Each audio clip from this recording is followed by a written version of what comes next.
Spencer Callahan Injury Lawyers. Now, Hangin with Hester and Hanny with Jacob Hester and Charles Hannegriff. Hester and Hanny on 104.5 ESPN Baton Rouge and 1130 The Tiger. Alongside Jacob Hester, here's Charles Hannegriff.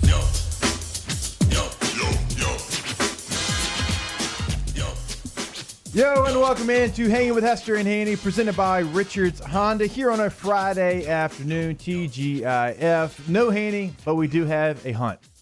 We have one, yeah. It's pretty much all you can find. Yeah, there's not a lot of Hunts. Not a lot. And it's not even Hunter. It's just Hunt. It's not, just Hunt.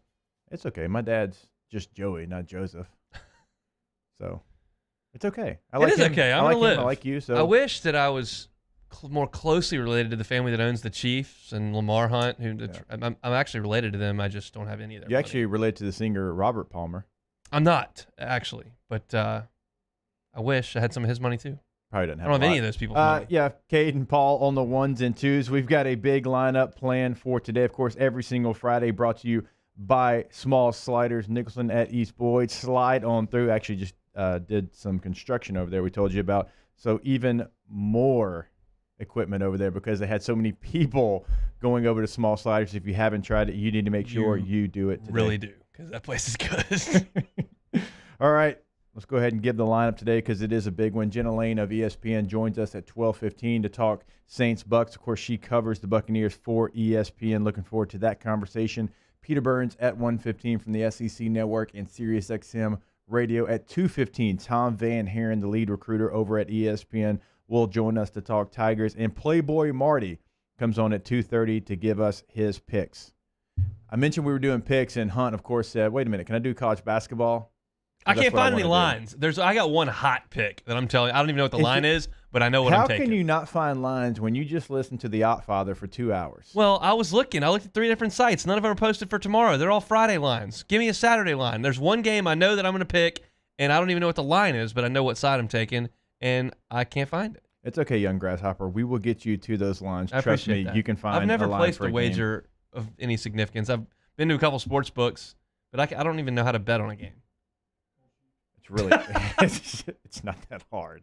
There's favorites and there's underdogs. There's a line. I understand how it works. I just don't spend any of my income on it because I know Vegas will kick my ass. Okay, fair enough. Didn't know I was going to get that drop from Hunt Palmer 2 minutes into the show. Let's go ahead and start the show talking about the Saints-Buccaneers matchup that we'll talk about with Jenny Lane when she hops on here in about 12 minutes. This is the third time. We all know that the Saints take care of business, 34-23 at the beginning of the season, 38-3, a dominant performance for the Saints. The second time these two teams met, a lot of people look at this matchup and say, uh-oh, third time's tough to beat a team 3 times. You got Tom Brady, TB12 on the other sideline. That part of it means more to me than how many times the Saints have beaten them because the Saints took care of them easily both times that they played. The first game, even though the score was closer than the second, it still was a dominant performance by the Saints. When you look at the matchups, the Saints match up really well with Tampa Bay. Now, I know that Leonard Fournette is more involved in this offense. I know Antonio Brown is more involved in this offense for the Tampa Bay Buccaneers. But this is a Saints defense that match up extremely well, even when they have those key components. Mike Evans goes away when he plays the Saints. They are in his head. They live rent-free in his head. Some of those stats don't make any sense. It's almost an impossibility for him to continue to have 0 catches. I mean, if I was Arians, I would just make sure Evans got a catch on the first play. You got to have, throw him a swing pass or something. How does he have 0 catches when he plays the Saints? Look, Marshon Lattimore is in his head. He has got the mental edge on him. Now, physically, Mike Evans is as gifted as you'll find. I mean, he looks like what you would want if you created a receiver in the lap. But he just does not play well because he's more worried about other things when he plays the Saints. And believe you me, we heard about the Chicago Bears having meetings about Chauncey Gardner-Johnson, what not to do when he starts talking his talk. I can promise you that the Buccaneers might have that too. I can promise you the Saints are telling him, hey, do what you do against Mike Evans. Now, do not retaliate. Don't get caught, but do what you do because you can get in his head so fast. We've seen it every time the Buccaneers and Saints have played since he's been there.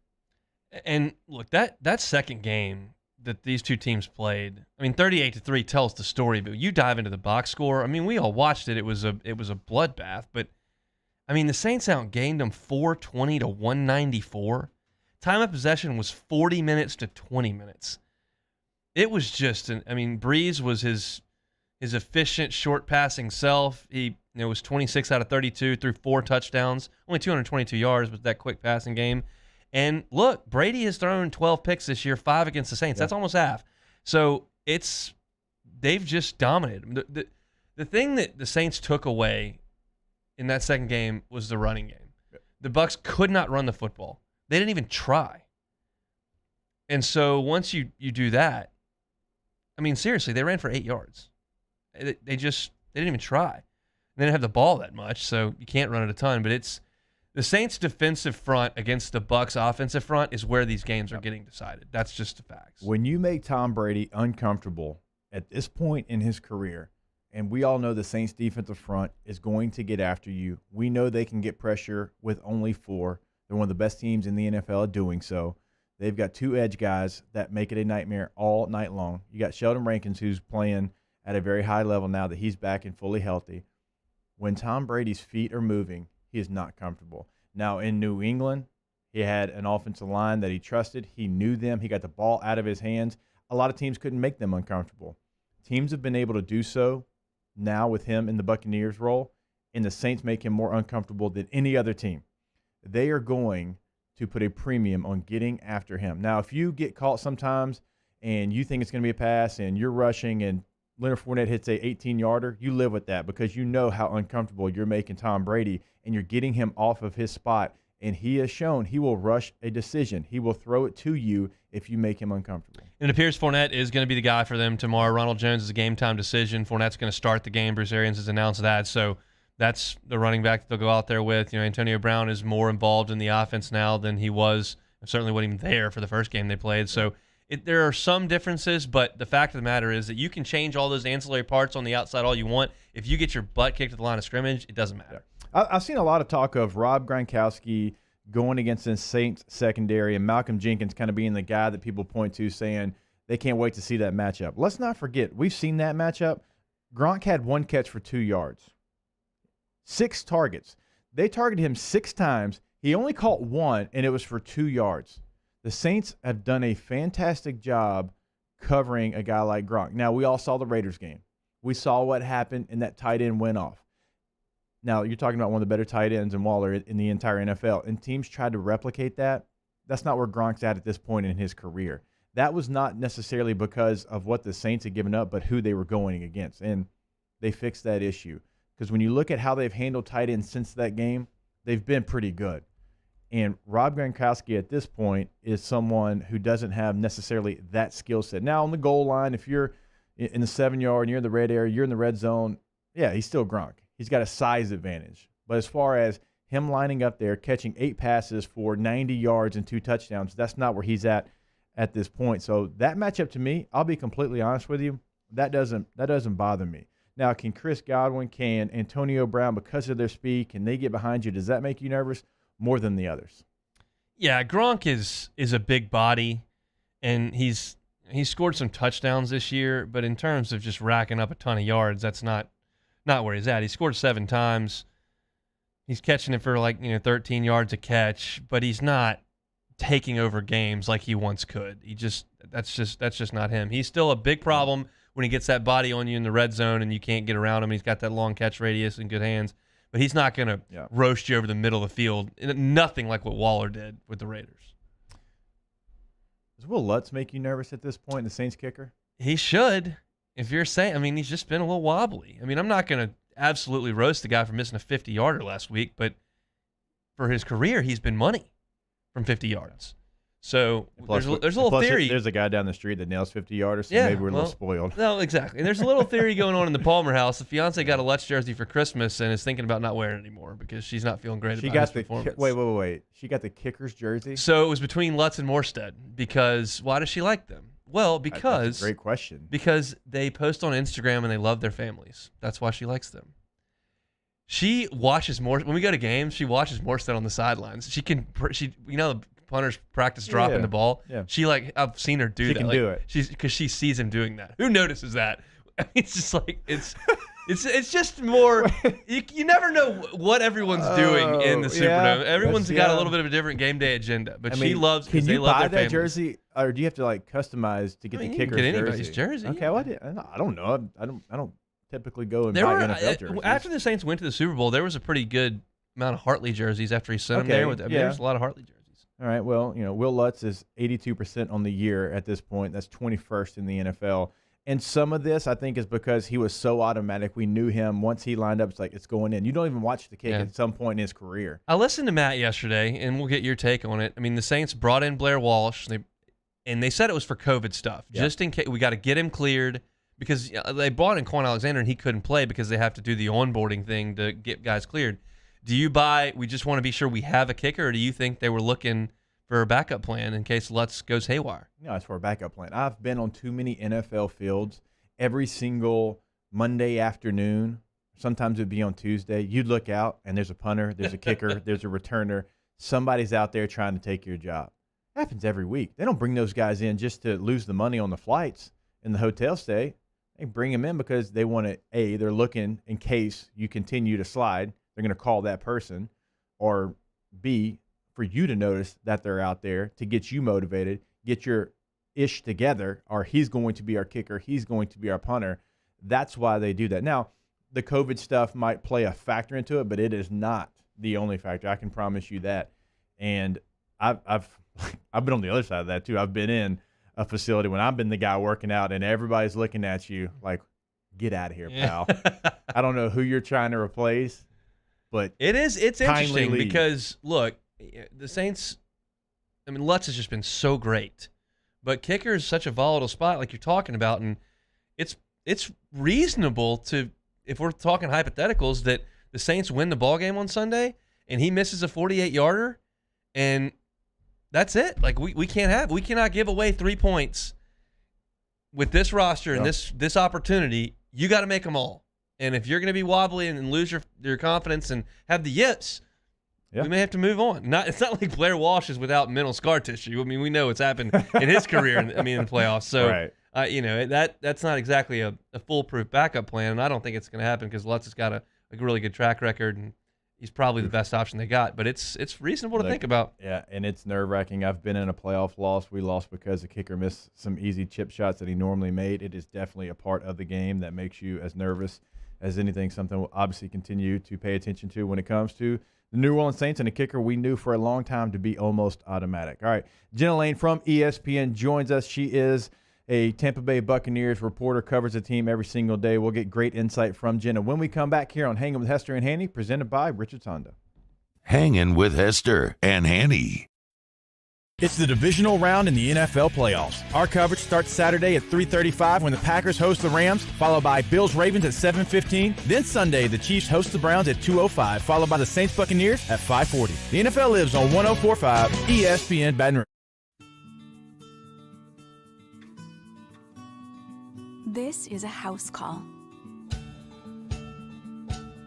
This is a follow-up appointment. This is a diabetes checkup. This isn't just more convenient care, it's more advanced care. This is innovating healthcare at Louisiana's #1 hospital, Auctioner. At All-Star Toyota, you get it all. If you're in the market for an all-new Toyota vehicle, come see our friendly and knowledgeable sales team at All-Star Toyota. Located in Baton Rouge at the corner of Airline and Goodwood, we've been serving our community since 2005 by offering a large selection of new Toyota cars, trucks, and SUVs. Get behind the wheel of your dream car and take a test drive at All-Star Toyota today. Le posso offrire un caffè? Le posso offrire un caffè? Andiamo insieme da me, non c'è. Call Mr. Electric today for electrical repairs, upgrades, and installations. Meet football legend Tom Flores, a.k.a. the Iceman, a.k.a. the first Latino quarterback and head coach ever, a.k.a. why isn't he in the hall yet? Well, Coors Light is going to do something about it. I'll drink to that. Hey guys, this is Ryan Terrio with Mercedes-Benz of Baton Rouge, and you've got to come see us for the New Year's Certified Pre-Owned event. CPO vehicles come with an unlimited mileage warranty, and right now we're offering a 2-month payment credit up to $1,500, as well as 1.99% for 36 months on all eligible models. Check them out at mbobr.com or go see my guys Nick and Hess to take your new year up a gear. See dealer for complete details and exclusions. Qualified customers only. Subject to credit approval by NBFS. Must take delivery by March 1st, 2021. ServiceMaster Elite create clean, disinfected work environments. As a local business, we take pride in serving the New Orleans and Baton Rouge areas. Our cleaning protocols follow CDC and OSHA standards for healthcare settings, offices, senior living, restaurants, and industrial plants. Contact ServiceMaster Elite to get your operation ready for reopening with germ disinfection cleaning. ServiceMaster Elite, the trusted choice in professional cleaning since 1996. I've been doing business with Luba for 25 years. They're dependable, trustworthy. It's just the attention to detail with our clients. Our folks have years and years of experience. They're highly trained professionals, but many companies have that asset. What I'd like to think makes Luba a bit different is that we use those talents in a way that truly is dedicated to serving the needs of the folks who depend on us. Are you a licensed contractor? There's lots of good contractors in Louisiana doing work the right way, but unfortunately, too many unlicensed contractors are working outside the licensing requirements. Working as a contractor in Louisiana requires a license for the company doing the work. The Louisiana State Licensing Board for Contractors wants to help you get licensed to allow you to conduct work legally. It's not difficult to get the license. We can help you. Go to lacontractor.org for more information. Licensed contractors, it's the law. Gulf Coast Office Products is a nationally recognized Savin office equipment dealer based right here in Louisiana. Over 100 employees strong, Gulf Coast has the boots on the ground to support all vertical markets from education, engineering, legal, and finance. With the latest in office technology from desktop to production segment units, Gulf Coast and Savin have the perfect fit for you. Call 225-756-2644. That's 756-2644 for Gulf Coast Office Products. Coming up on Monday's Off the Bench, we recap the legendary weekend that was. A battle for the ages and the aged. Who emerged as the winner, Brady or Brees? Plus, how did LSU basketball and the Pelicans fare? And we'll give you our weekend winner. Off the Bench, 104.5 ESPN.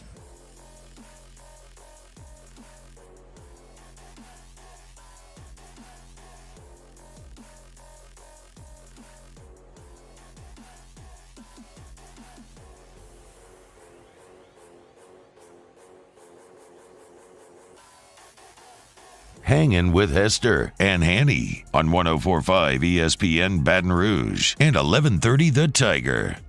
All right, welcome back in. Hanging with Hester and Hanny, presented by Richard Tana, 104.5 ESPN Baton Rouge, 1130 a.m. The Tiger, and as well Cox Sports Television. Brought to you by Small Sliders, East Boyd on Nicholson. Slide on through to Small Sliders. All right, we're going to continue talking Saints and Buccaneers. Jenna Lane from ESPN, who covers the Buccaneers on a daily basis, joins us now. Jenna, how you doing this afternoon? Doing well. Just wrapped up some last-minute conversations with Coach Bruce Arians and also some players. We talked to Shaq Barrett most recently. Actually, I think he's still talking. I had to step out for a second. But everybody's really excited about Sunday, and I can't blame them. Brady versus Brees.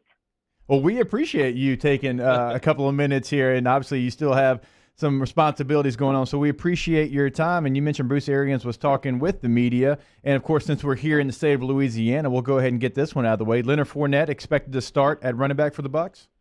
He is, yes, and he said, even if Ronald Jones, who was the starter before Fournette came in, he came down with a quad injury just before the game against Washington last week, and so Fournette went the whole week last week not thinking he was going to start, and all of a sudden it's, hey, guess what? You're out. And, he really was able to rely on his preparation, but also his playoff experience before. Had 93 rushing yards last week and then tacked on 39 catching the ball. Arians was thrilled. I asked Arians, actually, what gives you the confidence to continue trusting Fournette in this situation? And he said, did you watch last week?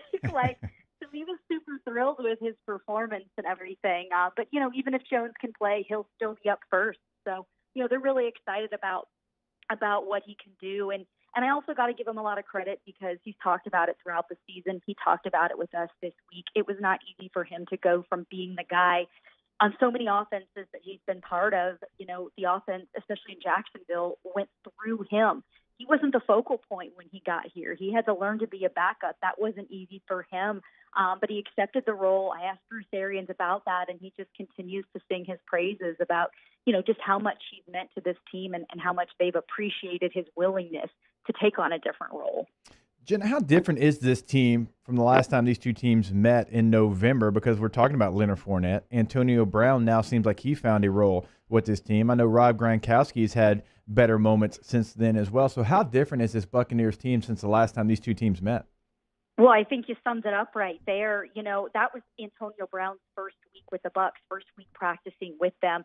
And so they really hadn't found a way to quite incorporate him into the offense. And at the same time, you also watch the offense, and it's like at times you would see certain plays that maybe they ran with Tom Brady in New England, but then it was mostly just Bruce Arians' offense. But as the season has gone on, it's really become this hybrid Bruce Arians, Tom Brady, Byron Leftwich offense. And the thing I give them a lot of credit for, especially Leftwich, I think he's been really open-minded throughout this process, identifying ways that they can make this better, easier, more comfortable and familiar for Tom, because you can't change an entire offense in one off season when you have no off season, which is what they dealt with COVID. So, you know, they couldn't really tilt this thing that far for Brady. You know, he really had to kind of come to them. This is what the receivers are used to. So, you know, Leftwich was able to incorporate more pre-snap motion. You know, that's getting defenders out of position. That's giving Brady kind of a heads up on what coverage they're in. That's helped him a lot. He was getting kind of confused on some coverages. That was a problem he had against New Orleans. They're also doing a lot more play action, which is really where Brady excels. And they've recommitted themselves to the run. You know, when they got behind against the Saints and ended up losing 38-3, they had to abandon the run so quickly. But this is a team where, you know, they really have to maintain that balance, and that allows Tom to really get some of those deep shots in downfield. And then I think on the defensive side, I think that those guys on the back end, you know, two of their starting cornerbacks, two of their three, are just second-year players, and so each week they're having to grow by leaps and bounds. I remember when Jamel Dean got beaten on a double move against a veteran like Emmanuel Sanders. You know, those are the kind of the moments that shape your development as a player. You remember those types of things and kind of take them with you, you know, as time goes on. But, you know, the only way you can get better, especially on the back end, is kind of going through those growing pains. And so they went through a little bit of those, but I think they're doing better. They're still inconsistent, so I'm real curious to see how that's going to wind up against an offense like this one. Jenna Lane is the Bucs reporter for ESPN's NFL Nation. She joins us now on Hanging with Hester and Hanny. Jenna, one of the big narratives around this game is the matchup between Marshon Lattimore and Mike Evans. Have you spoken to Mike Evans about this matchup? Because the statistics are shocking. Mike Evans kind of goes away when they play the Saints. Absolutely. And it's interesting, too, because I remember after that shoving incident that they had, I know Saints fans aren't too high on Mike Evans after that. I remember trying to talk to Marshon at the Pro Bowl, and I interviewed him and everything. And I was like, you know what? You guys ought to try talking to each other at some point. He's not a bad guy. I just think you guys are both really competitive. And, you know, I don't know if he ever took me up on that opportunity or not, but you're right. You know, Marshon has really kind of had his number. I would say the same thing about when James Bradbury was in the division in Carolina. He kind of shut Mike down. But, you know, one of the beauties of getting a guy like Antonio Brown is that, you know, even if Chris Godwin is having a difficult day too, he's a guy that can really step up, and he's a very savvy receiver, a different type of receiver than Mike. Mike is more of a long strider. You know, you can use him kind of in the deep passing game. You know, Antonio, you kind of line him up everywhere. I mean, we see him coming out of the backfield. I've seen him on a jet sweep. He's just a guy that you can do a lot of different things with. And so I think he could ultimately be the difference maker if, in fact, Mike's not able to have a lot of success against Marshon. Although it was encouraging last week to see Mike go out there and to have such a big performance after we really weren't sure if he was going to be able to play with that knee injury. What have the guys said about the first two matchups with the Saints and the way those went, and why would they expect it to be different this time around? The PG version of that? I guess so, if we're on radio. Hey, we can take PG-13. I'll take that, too. Right. Well, Cam Brate described it as rock bottom when they lost 38-3. I mean, that was a humiliating loss. He said nothing went right. But it's not just those last two matchups. Talking to Shaq Barrett, I asked him, I was like, how eager are you to finally, possibly be able to beat this team? It seems like they've been a real thorn in your side. And he's like, absolutely. A lot of the guys feel, especially like the playmakers on defense, they feel like they haven't given their best. Devin White, a guy that you guys are also familiar with, he said, I haven't had that impact game against the Saints. I haven't had that impact play. This is a guy that had 3 sacks in one game against the Falcons, led the team with 9 sacks, and he's a linebacker. He's an inside linebacker. What does that say about him? So, a lot of those guys just really feel like they need to step up and they need to have some impact performances. And Barrett also hasn't been able to get a sack in like over a month, and they know, look, it's really tough to get this guy on the ground, but you've got to try to pressure him because otherwise he's just going to pick you apart. And also, the DBs understand the importance of the system and how a lot of it's so predicated on timing. They need to disrupt those routes. I personally, I think for the Bucs to have a chance to win, they need to get their hands on guys at the line of scrimmage. They need to disrupt the timing of their routes. I think at times they've played too far off the line of scrimmage, and it's really cost them. They've given up big plays. But this Saints team has really kind of set the standard for them. I remember last year at the end of the season, this really has stuck with me. Bruce Arians said, in September, the Saints knew they were going to win the division. We thought we might, but by the time we started to believe it was too late. And that's really kind of stuck with me. They're 0-4 since Arians has been here. Arians has only beat Sean Payton one time, and that was when he was with the Cardinals. And that was very early on in the season, which you guys have seen. If the Saints are going to be vulnerable, it's at the beginning of the season. We know how much better they get as the season goes on and as those guys continue to gel.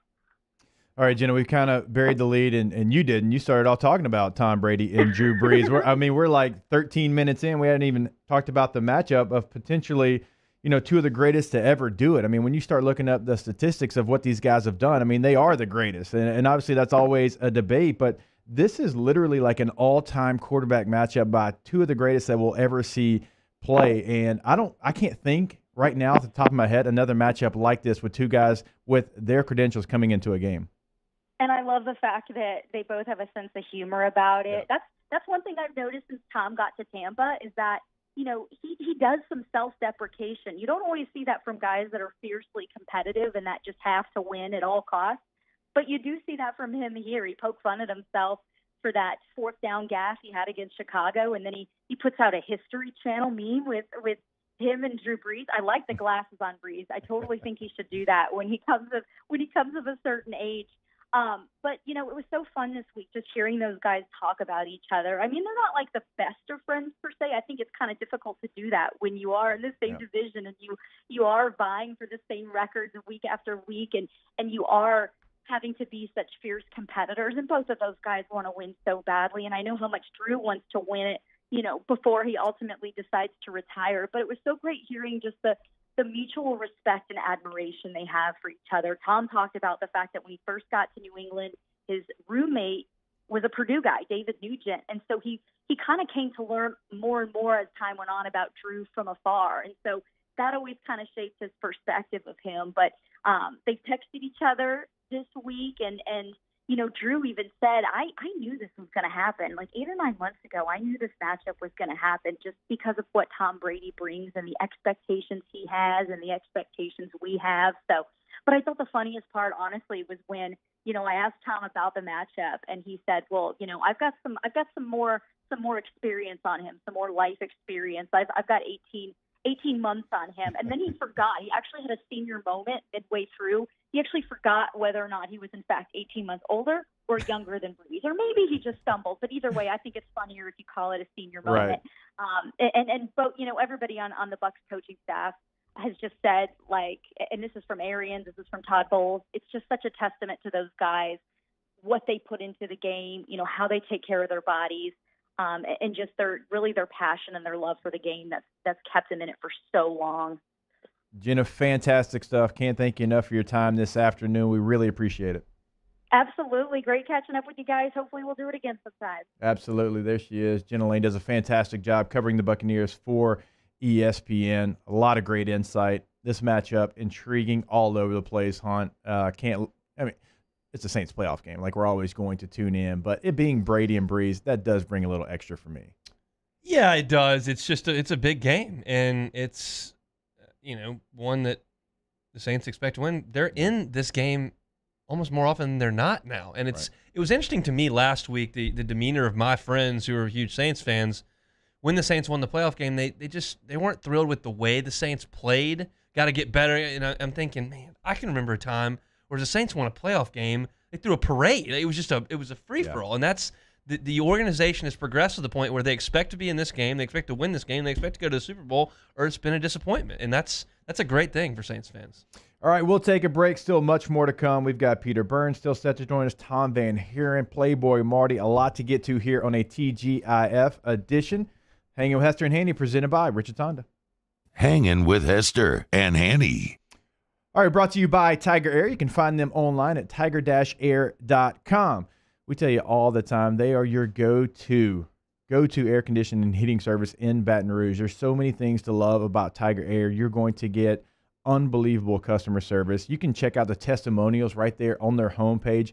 I mean, you're talking about customers that have been with them for multiple decades. I mean, up to 30 years. Listen to Melody. Over the last 30 years, Tiger Air has serviced my AC heating units twice a year, and I cannot be more pleased with the work that they have done. Many of their employees have been with Tiger Air for as many years as I have been a customer, right? So there's not anything to worry about because you're going to get the best service. We always tell you about the protection plan as well. That's that Comfort Assurance protection plan. It's going to save you money. It's going to make sure that your equipment is working at its peak performance. You're going to get lower utility bills, which is so important. You can find that as well at tiger-air.com. Call for a free quote today at 225-754-8687. Saints coverage, Chiefs, Cowboys, Thursday night, Sunday night, and Monday Night Football. From the opening kickoff to the playoffs and the Super Bowl, the NFL lives on 104.5 ESPN Baton Rouge. This isn't just another day. It's so much more. Kelly's life was put on hold when her auctioneer primary care doctor discovered a rare blood disorder. Her doctor connected her to an auctioneer care team of cancer, heart, and kidney specialists. With multiple primary care locations around Baton Rouge, same-day appointments, and online scheduling, we're relentless about keeping you healthy. Auctioneer Baton Rouge, innovating healthcare for Kelly. At All-Star Toyota, you get it all. If you're in the market for an all-new Toyota vehicle, come see our friendly and knowledgeable sales team at All-Star Toyota. Located in Baton Rouge at the corner of Airline and Goodwood, we've been serving our community since 2005 by offering a large selection of new Toyota cars, trucks, and SUVs. Get behind the wheel of your dream car and take a test drive at All-Star Toyota today. Are you a licensed contractor? There's lots of good contractors in Louisiana doing work the right way, but unfortunately, too many unlicensed contractors are working outside the licensing requirements. Working as a contractor in Louisiana requires a license for the company doing the work. The Louisiana State Licensing Board for Contractors wants to help you get licensed to allow you to conduct work legally. It's not difficult to get the license. We can help you. Go to lacontractor.org for more information. Licensed contractors, it's the law. ServiceMaster Elite create clean, disinfected work environments. As a local business, we take pride in serving the New Orleans and Baton Rouge areas. Our cleaning protocols follow CDC and OSHA standards for healthcare settings, offices, senior living, restaurants, and industrial plants. Contact ServiceMaster Elite to get your operation ready for reopening with germ disinfection cleaning. ServiceMaster Elite, the trusted choice in professional cleaning since 1996. I've been doing business with Luba for 25 years. They're dependable, trustworthy. It's just the attention to detail with our clients. Our folks have years and years of experience. They're highly trained professionals, but many companies have that asset. What I'd like to think makes Luba a bit different is that we use those talents in a way that truly is dedicated to serving the needs of the folks who depend on us. Hey guys, this is Ryan Terrio with Mercedes-Benz of Baton Rouge, and you've got to come see us for the New Year's Certified Pre-Owned event. CPO vehicles come with an unlimited mileage warranty, and right now we're offering a 2-month payment credit up to $1,500, as well as 1.99% for 36 months on all eligible models. Check them out at mbobr.com or go see my guys Nick and Hess to take your new year up a gear. See dealer for complete details and exclusions. Qualified customers only. Subject credit approval by NBFS. Must take delivery by March 1st, 2021. Hey, it's Matt Moscona inviting you to join us for Friday's AFR presented by Don Juan Cigar Bar. We're previewing Saints, Bucks, and the Riot Radio Hours return. Terrio's in studio. Join us 3 to 6. 104.5 ESPN Baton Rouge.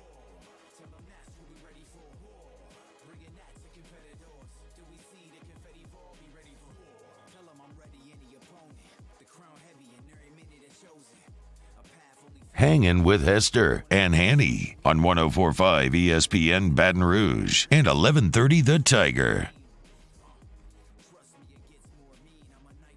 All right, welcome back in. Hanging with Hester and Hanny, presented by Richards Honda. Also, every single Friday, lunch hour brought to you by Small Sliders, Nicholson and East Boyd. Told you, added more cooking equipment to better serve those frequent sliders like myself and Hunt Palmer. Come slide through again.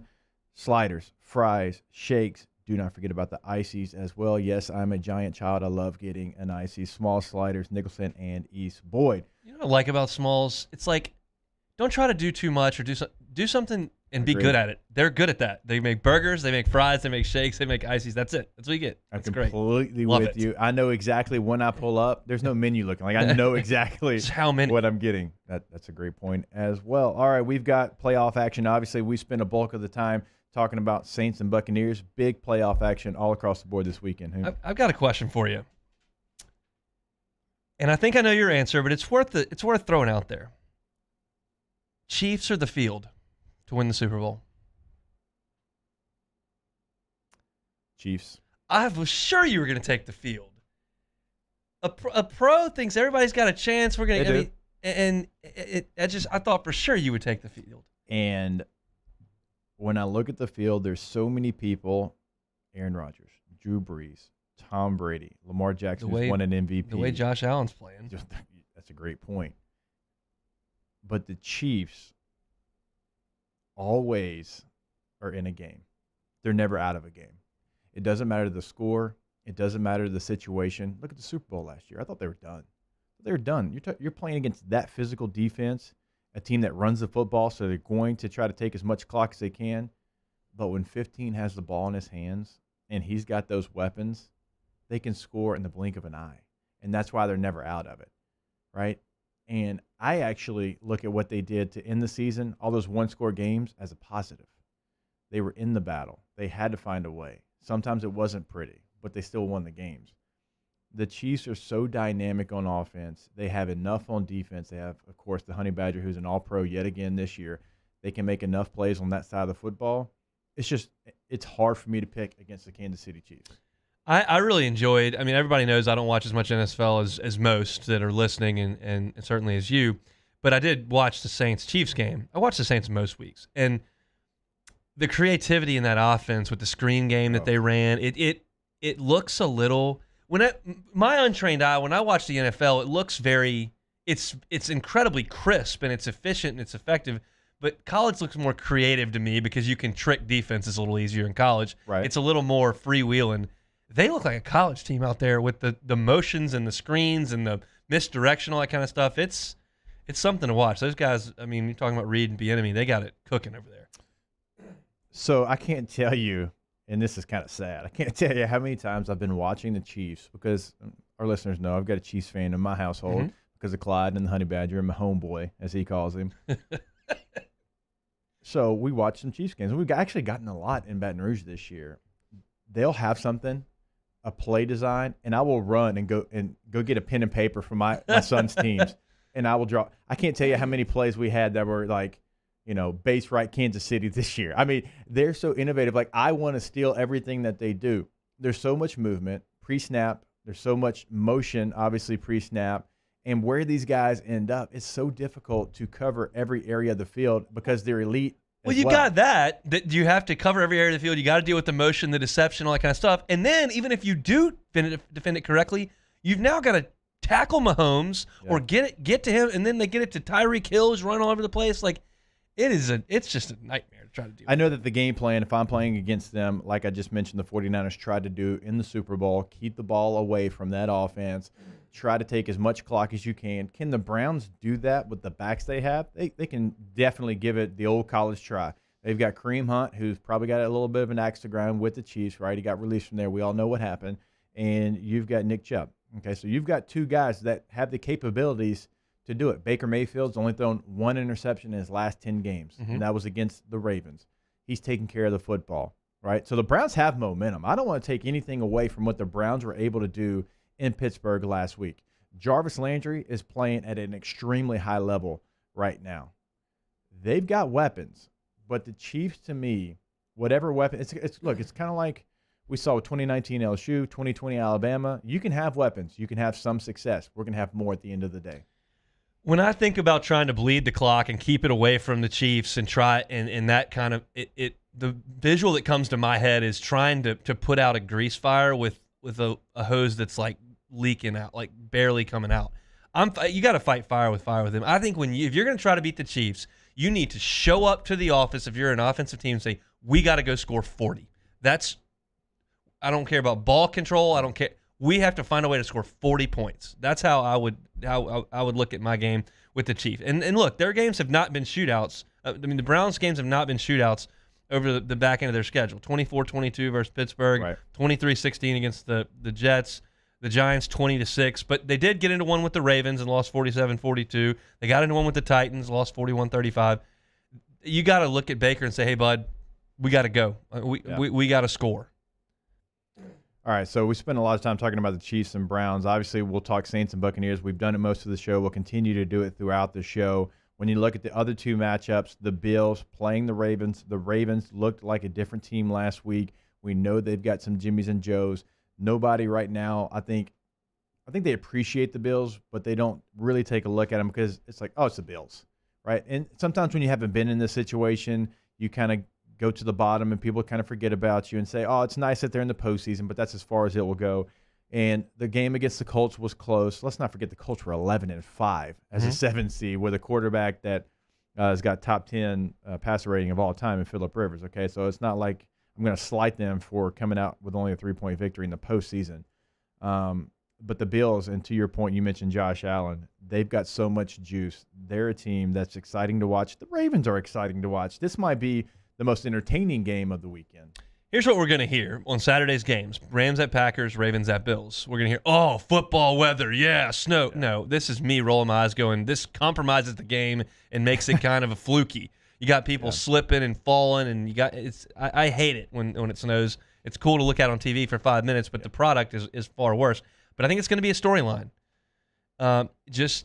The weather looks bad in both places. It looks to be in mid-30s and snowing at both places. So that's the storyline. Who does it benefit? I don't know.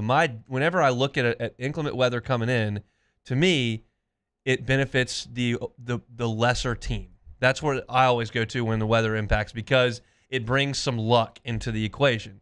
And a lesser team they could not catch the breaks, but they could catch breaks where a corner slips, the ball's fumbled. It's just a fluky thing happens. So to me, the lesser team, the Rams, has an advantage. Every when it gets team like on this list, to your point, Chiefs, Browns, Bills, Ravens, and Packers, deal with this weather all the time. The Rams are the only team that, they're in California. We know what the weather is there, right? And they play in their new stadium, so it doesn't even affect them there.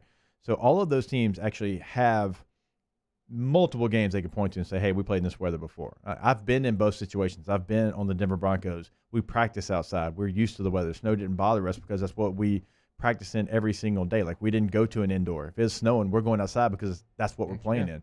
I've been in San Diego. In the biggest games. I've been in San Diego when we've played in Pittsburgh in the postseason. Pregame wise, you're out there. It's cold, but there's nothing. You come back out from pregame and you can't see in front of your face because it's snowing so bad. The Southern California team, that's an right? I mean, we're not used to that, so it plays a factor into it. I think especially since Goff's going to be the guy with a broken thumb in the snow, that doesn't sound great to me. Yeah, I mean, you're talking about 32 degrees, I think, in Green Bay at kickoff, 37 degrees in Buffalo, 41, but we know what that wind can be in Kansas City. Obviously, the Superdome probably at 74 degrees, unless you're in the press box where it's about 37 degrees. Superdome will be football weather. That is football weather. Perfect. Like football weather to me, 64 and sunny. Is like San Diego. Yeah, that's football weather. Like, don't get me wrong, as a running back, I loved if it was raining or snowing because coaches get nervous and they just hand you the ball. Yeah. Like, I'll take that. 07 against South Carolina, it was raining and Les and Gary got nervous and they just started handing me the ball, which I'll take that. Only time I've ever tried to sneak alcohol into Tiger Stadium, I was caught. Okay, there's a lot to break down there. In fact, so much so that we'll take a break, and that will be what we talk about when we come back. My goodness, that's surprising. Brought to you by Small Sliders, Nicholson and East Boyd. Remember, the construction is done. They will have you sliding through in no time. Shakes, sliders, fries, ices. You'll love it. I can promise you that. We'll be back to make fun of Hunt when we come back here on Hangin' with Hester and Hanny.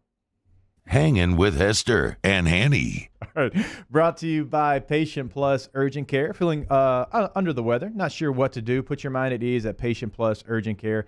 They will evaluate your symptoms and, if needed, get tested, treating, and feeling better. They're here to help. I tell you all the time because they've helped me so many times. They're open 7 days a week. They are open from 9 a.m. until 9 p.m., and they can do so many different things, right? They can, of course, get you your COVID test. They can get you your flu shot. They can get you a sports physical as well. You've got some travel coming up. Say you got some international travel coming up. You've got a couple holidays coming up. We know Mardi Gras is not going to look like we know it to look, so maybe you have some extra time there. Go ahead, feel at ease, get that COVID test for international travel over at Patient Plus. 6 locations across the Baton Rouge area, so they've got someone close to you. Remember, you can sign up online, patientplusuc.com. That's Patient Plus. Get in and get better. In times of need, get a full list of phone numbers, websites, and other important emergency information on the Demco Stormwatch page at 1045ESPN.com. Hey guys, this is Ryan Terrio with Mercedes-Benz of Baton Rouge, and you've got to come see us for the New Year's Certified Pre-Owned event. CPO vehicles come with an unlimited mileage warranty, and right now we're offering a 2-month payment credit up to $1,500, as well as 1.99% for 36 months on all eligible models. Check them out at mbobr.com or go see my guys Nick and Hess to take your new year up a gear. See dealer for complete details and exclusions. Qualified customers only. Subject credit approval by NBFS. Must take delivery by March 1st, 2021.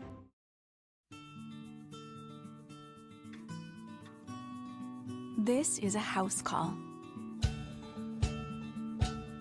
This is a follow-up appointment. This is a diabetes checkup. This isn't just more convenient care, it's more advanced care. This is innovating healthcare at Louisiana's #1 hospital, Auctioner. Gulf Coast Office Products is a nationally recognized Savin office equipment dealer based right here in Louisiana. Over 100 employees strong, Gulf Coast has the boots on the ground to support all vertical markets, from education, engineering, legal, and finance. With the latest in office technology, from desktop to production segment units, Gulf Coast and Savin have the perfect fit for you. Call 225-756-2644. That's 756-2644 for Gulf Coast Office Products. At All-Star Toyota, you get it all. If you're in the market for an all-new Toyota vehicle, come see our friendly and knowledgeable sales team at All-Star Toyota. Located in Baton Rouge at the corner of Airline and Goodwood, we've been serving our community since 2005 by offering a large selection of new Toyota cars, trucks, and SUVs. Get behind the wheel of your dream car and take a test drive at All-Star Toyota today. ServiceMaster Elite create clean, disinfected work environments. As a local business, we take pride in serving the New Orleans and Baton Rouge areas. Our cleaning protocols follow CDC and OSHA standards for healthcare settings, offices, senior living, restaurants, and industrial plants. Contact ServiceMaster Elite to get your operation ready for reopening with germ disinfection cleaning. ServiceMaster Elite, the trusted choice in professional cleaning since 1996. I've been doing business with Luba for 25 years. They're dependable, trustworthy. It's just the attention to detail with our clients. Our folks have years and years of experience. They're highly trained professionals. But many companies have that asset. What I'd like to think makes Luba a bit different is that we use those talents in a way that truly is dedicated to serving the needs of the folks who depend on us. Coming up on Monday's Off the Bench, we recap the legendary weekend that was a battle for the ages and the aged, who emerged as the winner, Brady or Brees. Plus, how did LSU basketball and the Pelicans fare? And we'll give you our weekend winner. Off the Bench, 104.5 ESPN.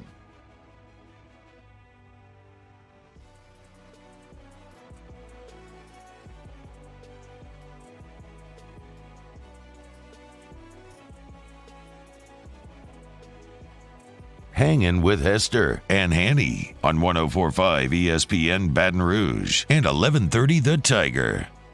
All right, back here, Hanging with Hester and Hanny, presented by Richards Honda. Also brought to you by Small Sliders. Again, Nicholson and East Boyd's slide on through the new construction, bigger and better, able to handle the volume because it's so popular, which we can co-sign on that. Sliders, shakes, fries, ices, slide on through today.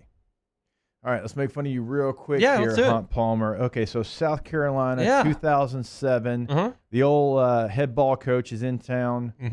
You try to sneak alcohol into Tiger Stadium. Probably the first person to ever do so. Nobody's ever attempted to do so. It was a great plan, too. It just didn't work. I mean, let's call it like it is. It's kind of hard to get caught. And I could have done better. I mean, so a buddy of mine got a vacuum sealer. And we were taking little rectangle bags and filled them with bourbon about this big, and we vacuum sealed it and then taped it to the middle of my lower back. And they did the pat down, and they went down, and I guess I taped it too tight, and my fat rolls rolled over the tape, and they kind of could tell, like, what? And they reached around back and got it. So I got written up because I was a student at the time. I got written up. I was under 21.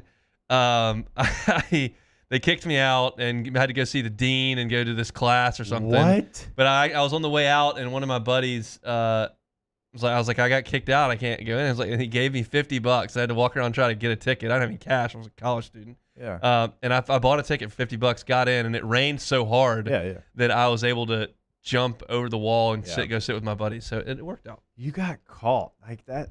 There's so many different ways. I mean, you should have seen the dean. You should have seen the dean when I had to go visit him. Put it in your boot. He goes, how old are you? I go, 20. He goes, that's not 21, is it? I was like, no, it's not.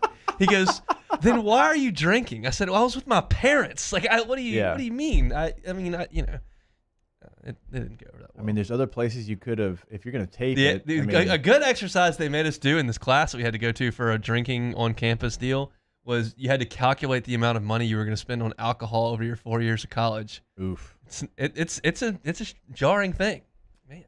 I mean, I don't want to put you on the spot, Kate. Have you ever heard of someone getting caught at Tiger Stadium? Not at Tiger Stadium. Yeah. They pat all the students down. I know, but there's places to put it. There's been a couple of couillons that try to sneak it into the Superdome, and they never get too far. But I've got a buddy who's, I think we all know. I just won't divulge. The plan, and seems to have worked successfully, is that he uses the little airplane-size bottles of liquor. Sure. Yeah. And that seems to be the easiest method to get it I mean, I appreciate the vacuum seal that you tried because it made it slimmer. It was smaller. You could probably fit some in there. It was just where you taped and how tight you taped it. And your love handles are the reason you got caught. That's correct. I should have Margaret Haddon. Shout out Margaret Haddon. I went to her every game for 3 years. She always had alcohol. She snuck it in every time. She had bourbon at halftime. I found her every game, and she poured me a drink. Shout out Margaret. Man. Her name's not Haddon anymore because she's married. Okay, let's, inside the Bayou 4 chat, give us your stories. We'll read them throughout the day. We might just do it, just randomly, just read one of the stories. I'd love to hear your experience of trying to sneak. Now you don't have to, which is great. Now you don't have to, but sneak in any stadium. It doesn't have to be Tiger Stadium. I mean, I'd just love to hear the stories. Well, and we went to Starkville that year in 2007 for the first game. My buddy just walked in with a Solo cup full. They didn't care. Just anybody that would come watch. I thought they hand you a Solo cup. Here you go. Oh, that is so good. All right, before we take our last break of hour number one, you've heard me talk about the Champions Camp brought to you by the Elite Football Academy here in Baton Rouge.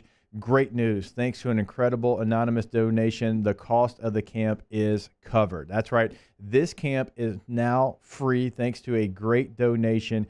Campers will need cleats, athletic wear, and a personal water bottle.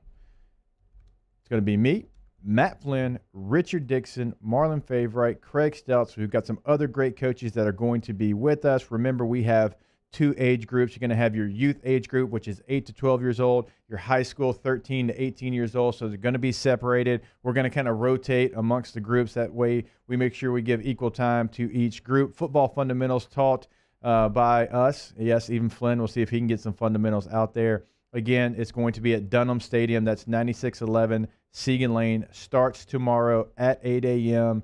Can't wait to see you there. Hunt, are you coming out to get some skills?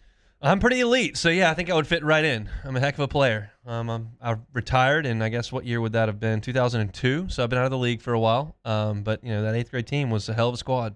Big Fave can teach you how to live inside the trenches. The man knows about hand placement, and he will tell you about it. And I'm certain it will come up during the Elite Football Camp. All right, we'll share that on our Twitter page at HanginOn1045 for more information. I've retweeted it from my personal page at JacobHester18 as well. Can't wait to see everyone out tomorrow morning at 8 a.m. at Dunham Stadium. We'll be back in hour number 2, including Peter Burns of the SEC Network and SiriusXM Radio here on Hangin with Hester and Hanny, presented by Richard Honda. Hangin with Hester and Hanny.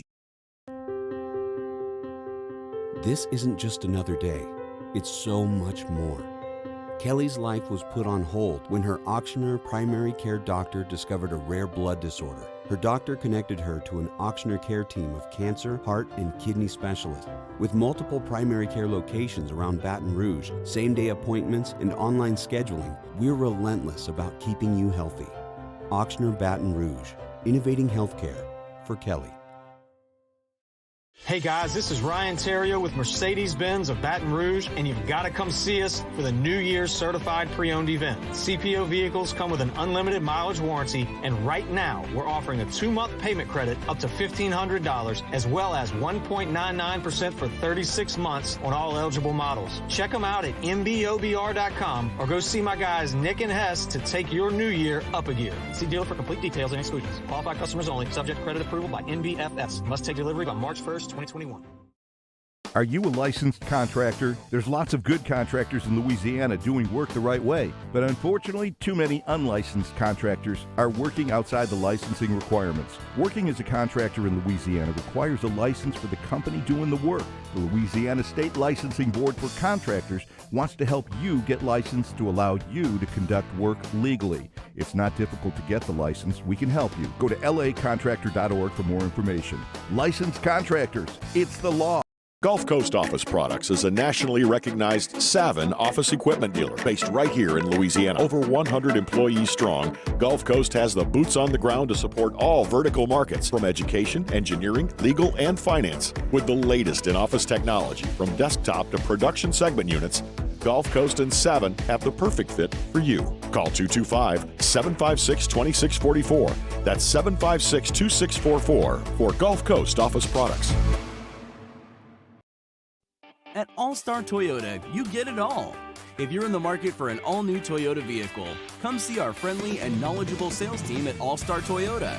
Located in Baton Rouge at the corner of Airline and Goodwood, we've been serving our community since 2005 by offering a large selection of new Toyota cars, trucks, and SUVs. Get behind the wheel of your dream car and take a test drive at All-Star Toyota today. ServiceMaster Elite create clean, disinfected work environments. As a local business, we take pride in serving the New Orleans and Baton Rouge areas. Our cleaning protocols follow CDC and OSHA standards for healthcare settings, offices, senior living, restaurants, and industrial plants. Contact ServiceMaster Elite to get your operation ready for reopening with germ disinfection cleaning. ServiceMaster Elite, the trusted choice in professional cleaning since 1996. I've been doing business with Luba for 25 years. They're dependable, trustworthy. It's just the attention to detail with our clients. Our folks have years and years of experience. They're highly trained professionals. But many companies have that asset. What I'd like to think makes Luba a bit different is that we use those talents in a way that truly is dedicated to serving the needs of the folks who depend on us. $14,000 off MSRP on a new 2020 Ford Expedition XLT. All new Bayou Ford vehicles come with a 1 million mile powertrain warranty, and with Bayou to You, free delivery right to your door. The crew at Bayou Ford is going to do right by you. Sports wouldn't be the same without the die-hard fans. That's why we're highlighting the fans that do the most. 104.5 ESPN Baton Rouge brings you the Citizens Bank Fan of the Week. Check it out at 1045ESPN.com, the Citizens Bank Fan of the Week.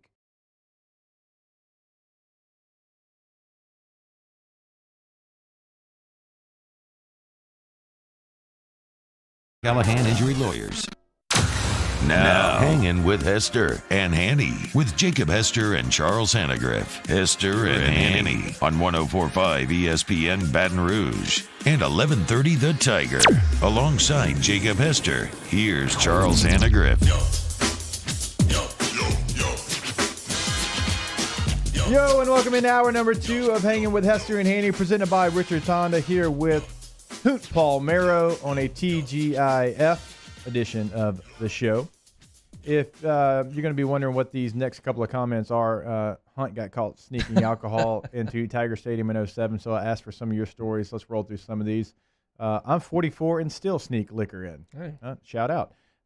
Let's see. I was a student before pat-downs were a thing. We just wore baggy sweats and placed the alky in our undies. Baggy sweats. Some of those games are pretty hot in September. I mean, I know you got to do what you got to do, but it's going to be a little toasty. Do what you got to do. Let's see. I got busted in 07 at the Arky game with a flask in my boot. I was using a friend's student ID to get into the student section, so he got in trouble and not me. Well done. That's really, really good. Let's see if we can get one more. Get a water bottle, fill it up, flatten the excess space, and put it in your boot. A lot of boot suggestions. I've never owned a boot, so that's going to be difficult for me to do. Greg, I let someone borrow my ID, and I got in trouble. That seems to happen a lot. You've never owned a boot? No. No Justins, no Tony Lamas. Nope. No just work boots. Nope. Really? Not a pair. Golf shoes, tennis shoes, dress shoes, loafers. Now I got these new fancy tennis shoe, dress shoe things that I wear. I got them for Christmas. I don't know what they're called. I snuck a whole bottle of Jack many years ago at UT in Austin. Got caught when making a drink. All they did was confiscate the bottle and let me pick it up after the game. That was 25 years ago. Yeah, I was told to get the hell out of here and go to the dean's office. Like the dean's office part of it is something I didn't know existed. I'll be honest with you. Like I didn't. Yeah, I mean, I thought it was like, hey, dude, get out of here. I mean, Come the guy back was like next week. super serious, and I was like, this is dumb. Like, this is dumb. I'm having to watch this slow white running back run this ball in the rain against South Carolina. Look at that fake field goal. Cool. I just want some drinks, okay? Yeah, You should have told him that. I would have helped you out. Who was their quarterback for that? Was it Connor Shaw? No, he was later. That we beat him in like 12. Wasn't Garcia, was it? That was before him. I'm not sure who it was. It doesn't matter. Well, it matters now that you've brought the whole game up. It was amongst wet. yourselves. It was gross. You know, I'm not big on They it. did have a really good defense. yeah. Jasper Brinkley, I think, Yeah, was that's the right. linebacker. I'm not big on the it never rains in Tiger Stadium thing. I've been in Tiger Stadium when it rains all the time. My first ever game was a monsoon, Oregon State. Oregon State, I was there. It was not pleasant. That was a game my mom and sister went to and left before the game started. Went in the game, left before it started. There were two quarterbacks that played for South Carolina that day. Blake Mitchell. Mm-hmm. They had Corey Boyd was the running back. He had 18 carries for 17 yards. Not a great day for Mr. Good Boyd. D. By the way, big fave. Way to plug the middle. Yeah, I'm pretty sure it was Glenn Dorsey. Chris Smelly was the other quarterback. He was 12 Not of elite. 26. Not great. How do I not remember? Chris Smelly. I remember him. I'm sure he probably tried to church it up, but that's Smelly. That's how your name said. You remember that? Like, I don't even remember that. I remember him, yeah. All right. Fair enough. Let's stay with the LSU Tigers real quick. We had a question inside the Bayou 4 chat about LSU players still in the postseason, kind of going back to our number one discussion. For the Ravens, you have Patrick Queen. For the Bills, you have Reed Ferguson and Shaq White. For the Browns, you have Jarvis Landry, Jacob Phillips, Odell Beckham, even though we know he's injured. Grant Delpit's injured. Greedy Williams is injured, but we know they're on the team. For the Chiefs, you have obviously Clyde Edwards-Helaire, Tyrann Mathieu, Darrell Williams. For the Rams, Michael Brockers, Andrew Whitworth. No Packers. Buccaneers, Leonard Fournette, Kevin Minter, and Devin White. For the Saints, you have Quan Alexander and Will Clapp. So pretty cool. The Packers, the only team that don't have an NFL There just aren't that many. representative. Yeah, there aren't that many teams in the NFL that don't have an LSU guy at this point. I mean, with as many as they put in the league, it's just inevitable that there's going to be one on just about every team. So let's blame Flynn for ruining the relationship between the Packers and LSU. I think that's fair. He's not here to defend himself. He can do whatever you want. All right, so LSU defense coordinator is still something that is open. It's still something that is live in the chat. People are asking the question, what's the name? Who are the targets? I think we know most of the targets. It looks like it's an NFL situation at this point. Nielsen from the Saints, the defensive line coach, seems to be gaining some traction here. I know we talked about this earlier in the week, but the timetable on this deal seems to me to be getting close to a time when you want to make an announcement. You want to have someone, even if they're still playing, even if they still are trying to get to the Super Bowl. I just think the closer you get to having that signing day, which I know LSU right now, they're basically full. They're not really going after defensive players. It's more offensive players. But I think really the football school aspect of this, and if you're wondering what is football school, it's now colleges have the opportunity to basically practice without a ball. And that seems silly, but they do it, and it's a pretty decent tempo. Now, there's no pads or anything, but they're out there running formations. They're running plays. They're doing 2-minute on offense against air because you can do those things, and the quarterback coach can sit behind the quarterback and say, okay, that was the coverage. Who are you going to go to in this point? All right, so there's a point. There's a reason they do it, and they've already started that. So it's getting close to that time where you'd like to see a name already kind of surface to the top. Yeah, as we said, it's not important that you've interviewed guys who haven't taken the job. That's not an issue. The issue is when you hire someone who's bad. Not hiring someone who's good is not the biggest problem you can face. So take your time, get it right. O knows how important this is. And he realizes that he's made some mistakes and doesn't want to make the same mistakes that he's made. So I don't have a problem with the timeline. I would love to have somebody in right now, but if you think the best guy is not available for interview just yet and you want to be sure you check that box, by all means, you got time.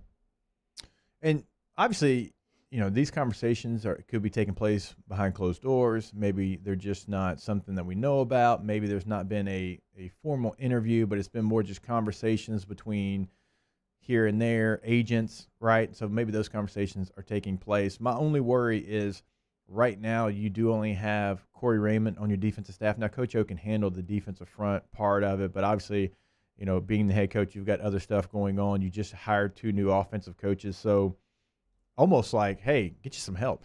Get you some help in there. Let's figure out the plan, because right now, what are you doing in football school on the defensive side of the football? Because you don't have plan in place. You know what I'm saying? Yeah. Like you don't have your scheme in place. You can work on individual techniques, which I'm sure they're doing. But if you want to do some team stuff and you don't quite know exactly who you're going to be, it makes it very difficult to do. Well, it makes it impossible. If you don't have a system, you can't work on it. So, yeah, it's just an individual deal. It's a weight room deal. You do what you can. But, I prioritize getting the right guy in on the job over these, 5, 6, 8 days of football school and put what you could be doing in installation. If it takes you an extra 2-3 weeks, that's just what it takes. Do you think it's the NFL? I do. There's a lot of smoke on the Nielsen deal. There's a lot, and I would go to you before I make a comment on it about hiring a guy who's never called a defense before. And obviously, with Jake Peetz on the offensive side of the ball, that's a question as well. Like, you've never been in those in-game situations where you've called a defense when it's been 3rd and long, the offense is lining up, and you've got to spit that play call out, and you have to do it extremely fast. Now, with Peetz, you have someone in DJ Mangus who has called plays before. You have help. You have someone sitting right next to you. That's why when Joe Brady had never called plays before, him and Steve had each other. They worked well together, and that is a worry. That is something that you have to have that conversation about. When I was talking with Norv about Jake Peetz, and he gave him his full endorsement, talked about all the RPO stuff that he loved. He said, there's going to be that question about calling plays. And he said, when I was with him, obviously I was the coordinator, so I don't know how he would be in that situation. So even someone who has been with someone doesn't know until that first situation when you have to make that choice. So if you do hire somebody, Hunt, that's never called a defense, do you try to build a position in like a run game coordinator, passing game coordinator? That's becoming more in vogue in college football, to do that on the defensive side of the football.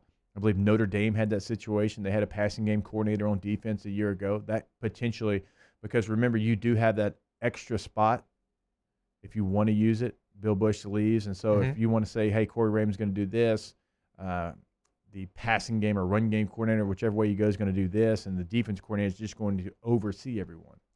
Yeah, we've seen for sure that O is not married to a specific staff structure. He's changed that multiple times, from not having a special teams coordinator one year to maybe to hiring one of those. You bring in a safeties coach to work here and there. He's done things. Passing game coordinator has existed or hasn't. He's done it a number of different ways, which is great to have that kind of flexibility and just make sure you got the right guys in the building. And that's what he's trying to do right now. And this is a valid question from Greg inside the Bayou Ford chat. Why would you hire guys who never call defensive plays when Corey Raymond is on staff? And that's kind of going back to what I just mentioned. I don't know this to be true. Not heard this from one person. Just off the top of my head, since this question has been asked, maybe Corey could be that guy. Maybe Corey could be the passing game coordinator, and that's a different title for him, something he's never had. And maybe you do have a defensive coordinator that is more of a defensive line guy, like we're talking about with Nielsen from the Saints. And that's how you kind of divvy responsibilities up. Well, the answer to that question, I'm not telling you what I believe because I don't know anything, but the reason you would hire somebody who's never called a defense when you have Corey Raymond on staff is because you think the guy that you hired will do a better job than Corey would do in that spot. I mean, that's as simple as I can boil it down to. I don't know who's better. That's why you would make that decision. All right, plenty of more of this discussion to continue throughout the show. We're going to go ahead and take a break. We've got Peter Burns of SiriusXM Radio and the SEC Network set to join us when we come back. Hanging with Hester and Hanny, presented by Richards Honda. Hangin' with Hester and Hanny. Off the Bench, Hanging with Hester and Hanny, after further review and more, are all live daily on the 104.5 ESPN Baton Rouge YouTube channel. Subscribe now to interact with us inside the live chat driven by Bayou Ford. At All-Star Toyota, you get it all. If you're in the market for an all-new Toyota vehicle, come see our friendly and knowledgeable sales team at All-Star Toyota. Located in Baton Rouge at the corner of Airline and Goodwood, we've been serving our community since 2005 by offering a large selection of new Toyota cars, trucks, and SUVs. Get behind the wheel of your dream car and take a test drive at All-Star Toyota today.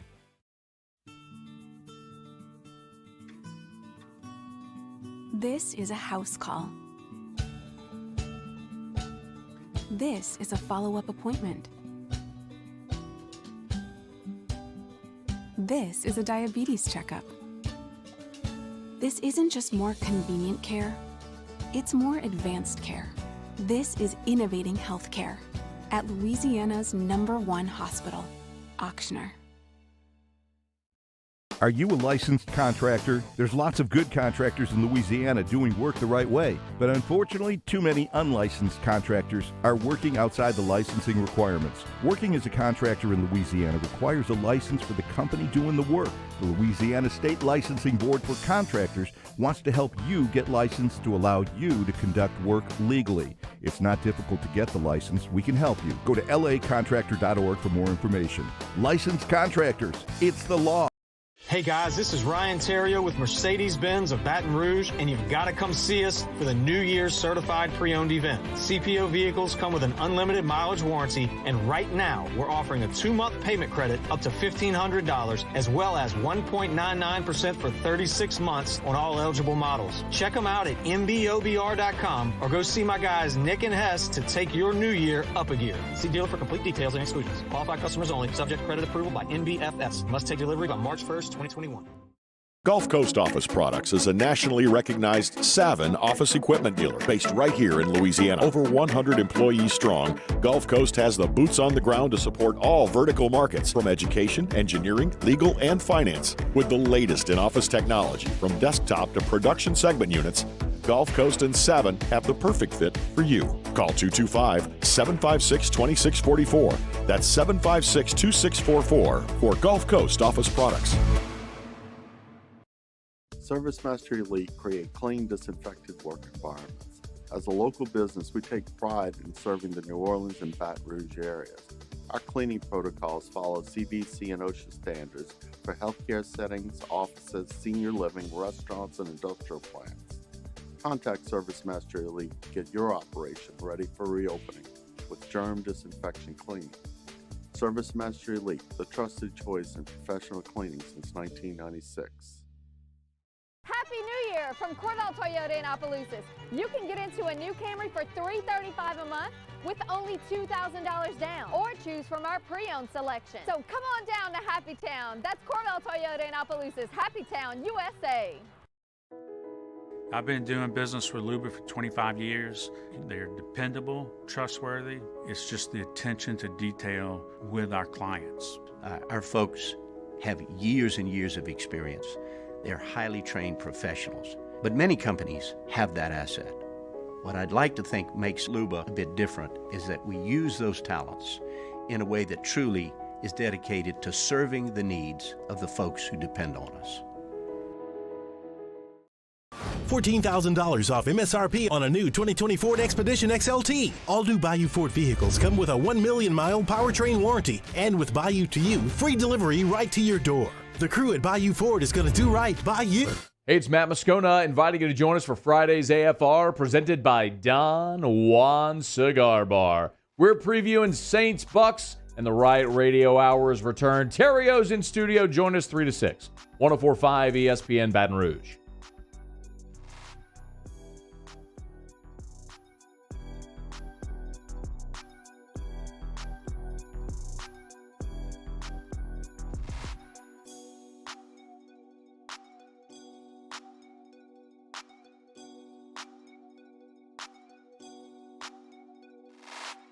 Hangin with Hester and Hanny on 104.5 ESPN Baton Rouge and 1130 The Tiger.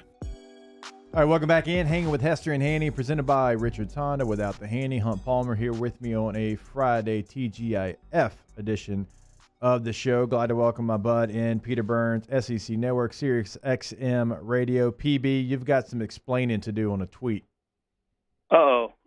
What did I do now? Although I'm not in a very good mood, I got to be honest with you. I'm sitting here through the commercial break, and the first thing I listen to is Dari Noka doing a promo for his show on Saturdays. Like, I got a show on Sunday morning. I don't get a promo then? Jeez. I've heard join me, Peter Burns, and Katie George Best on week Sunday ever. morning. Yeah, so okay. Trust Just me. making sure. Trust All right. me, it's Making still in the sure. rotation.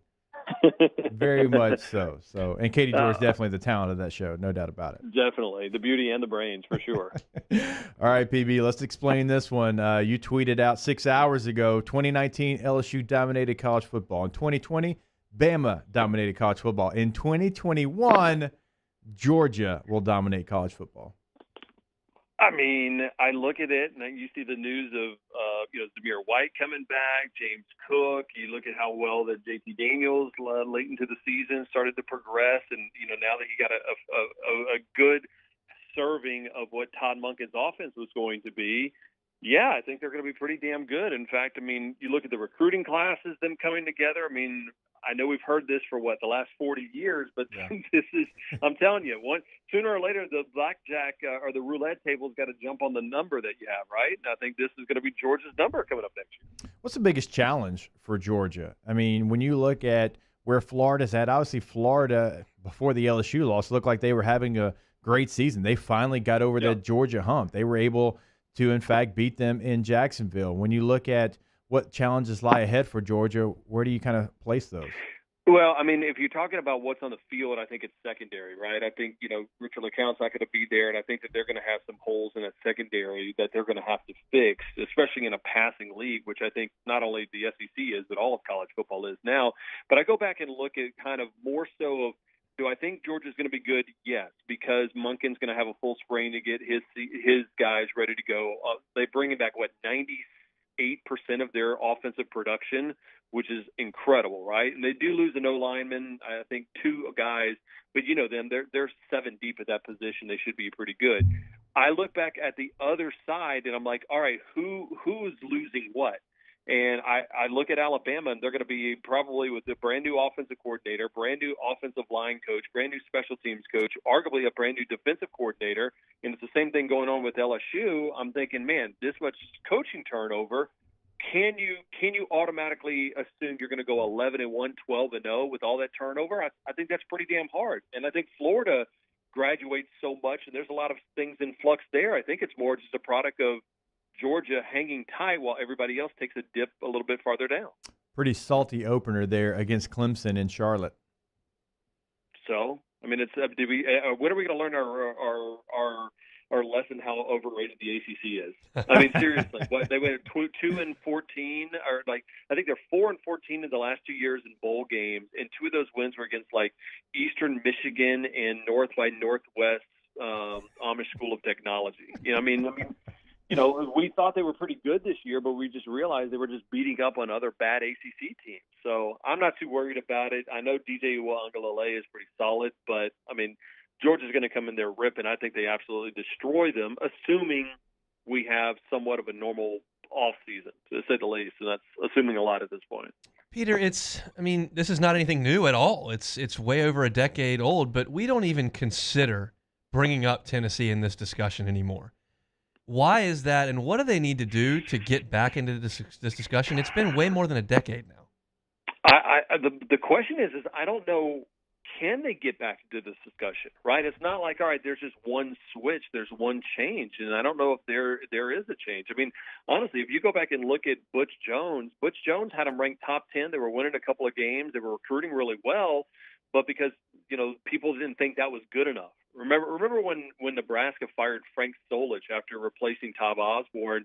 They got rid of him because they're like, well, 9 wins is not good enough in Lincoln, Nebraska. Well, they've been a dumpster fire ever since.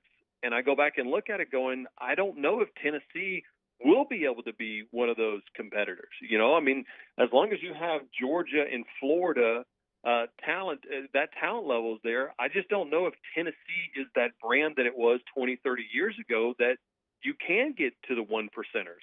And luckily here in the 225, LSU is one of those 1% brands.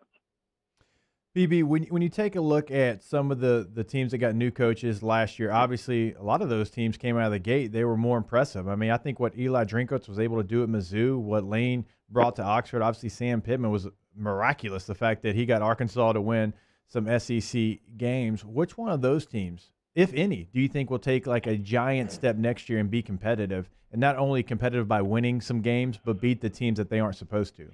Yeah, Ole Miss is interesting if they could ever get some defense, right? Lane's always going to be a thorn in everybody's side just because that offense is just so damn good. We've seen what he's been able to do. But my question is all right, well, that doesn't matter unless you can stop people from scoring 50 at will. I think they will get better, but I still don't think they're going to be I am intrigued to see, to a certain extent, what Eli Drinkwitz is going to do, but I still think that that's capped at a level where they could be a good team, but frankly not a great team. That they could be a pain. And I'm always kind of curious about what happens with Mike Leach if that is, you can do it year in and year out. So honestly, I think it ends up being Texas A&M. I think it ends up being LSU, Bama. Of course, those are the 3 teams that I like in the West. And I still believe that what you're going to see out of Georgia is going to be nothing short of fantastic next year. All right, BB, let's change gears a little bit and talk a little bit about basketball. LSU plays South Carolina this week. I'm going to go ahead and look over that one because I want to talk about the 2 teams that they play next week in the game that those 2 teams played this past week, and that's Alabama and Kentucky. I think Nate Oates has done a brilliant job. They got a little injury issue happening, but I think they're really, really good, and Kentucky is just a mess. What are your thoughts on those 2 teams this year? Yeah, you talk about the injury issues. I think they're going to get Quinterly back, which will help. But I think the really thing that kind of hurts Nate Oates' squad is that they had, what's the kid, Jordan Bruner? Yep. Who has been playing. He's a big, and he could cause some issues. They've been really, really solid with him. Nate Oates was just talking about how good he was at. He's going to be out for about 3 or 4 weeks. And if they can even get him back then. LSU should be Kentucky. This is not a traditional Kentucky. This is closer to the Kentucky that lost to Robert Morris in the NIT a couple years ago, way back in the day, as opposed to what we expect Kentucky is at. So, again, I think you can beat both of those squads, and you need to, because once Herb Jones gets 100% because he, of course, had the hand injury, that's a force to be reckoned with. And I think Alabama and Tennessee right now are the top two teams in the SEC. And I think hard to argue that LSU isn't coming in at number 3rd. I'm still not sold on the offensive prowess of Quanzo Martin and the Missouri Tigers. PB, when you have conversations around the SEC network with some of the talent y'all have there, Pat Bradley and some of the other people, how do they view this LSU basketball team? I mean, they view it as dangerous in the fact that a couple of days ago, Darius Days, it goes 18-13, and we don't even talk about him in the highlight. Like when you can go 3 or 4 deep on players and think, holy hell, it's not just Cameron Thomas, it's everybody. And Javonte hitting big shots, and Trendon Watford. I mean, you got 4 legit ballers out there. Now, the difference is I think when everybody talks about LSU basketball right now, it's like, all right, well, how long is this sustainable? I think everybody's waiting. Like, is there going to be a shoe drop about Will Wade and his future with the program? And I think that's the reason why I do think until all of that is cleared up 100%, till you're able to walk away with it and say, we have no issues, everything is good to go, that I think national media is not going to give LSU the love that the players at least deserve. All right, Peter Burns, we appreciate your time. Going on a little vacation next week, I'm assuming. I just got the schedule update. Listen, I'm taking 3 days off, and I'm probably going to get Wally pissed because now you're going to be hosting my show, and now everybody knows that you do it a whole lot better than I do. So, again, it was a good run that I had at SiriusXM, and again, just I hope you and Katie just enjoy it with all the millions of dollars you're going to make taking my gig. I get it. Yeah. Hey, you and CD have just been, I've been having to find co-host after co-host. Y'all just taking vacation after football season. Remember, we're a basketball conference too. Listen, you realize I do 5 days a week on SiriusXM. Oh, here we 4 days go. a week on that. I do ESPN Radio, and by the way, I still have my main gig, which is to make Marcus Spears and Booger and all those guys look good on television. So I thought you were going to say your main gig was chasing Bo Burns around the house. Oh my goodness, she's not the one I have to worry about. Thomas is the dang wild man right now. Thomas is my 1-year-old is ridiculous. He is a Hester by heart, because I see how crazy your boys are, and little Thomas is nuts right now. He's like a little Chuck Norris. Oh, love to hear it. Any Chuck Norris reference we can get in. PB, appreciate time, brother. You good boys. Have a good weekend. See y'all. You as well. There he is, Peter Burns, the SEC Network. So, interesting little nugget. He's talking about Jordan Bruner from Alabama, who's out for 3-4 weeks, got hurt this past week against Kentucky. Jordan Bruner started and played very well for Yale against LSU in the tournament 2 years ago in the first round. If you remember, LSU played that Yale team and got out to a big lead, and then Yale almost came back and gave him a scare. That seems like that was 7 years ago. Yeah, but Jordan Bruner was the was a starter for Yale in that team, and now plays significant minutes for Alabama, but he's out. Who was the go-to guy for Yale that year? Yeah, he had a real short name. Ended up leaving early. He was 0 for 10 from 3. Oh, it was so bad. Yeah. Thank goodness he was bad that day. All right, we'll take a break. Still much more to come here on Hangin with Hester and Hanny, presented by Richard Honda. Hangin with Hester and Hanny. Our listeners fire off their opinions on the jimsfirearms.net hotline at 499-1045. Keep listening for your next chance to shoot us your thoughts with the jimsfirearms.net hotline on 1045 ESPN Baton Rouge.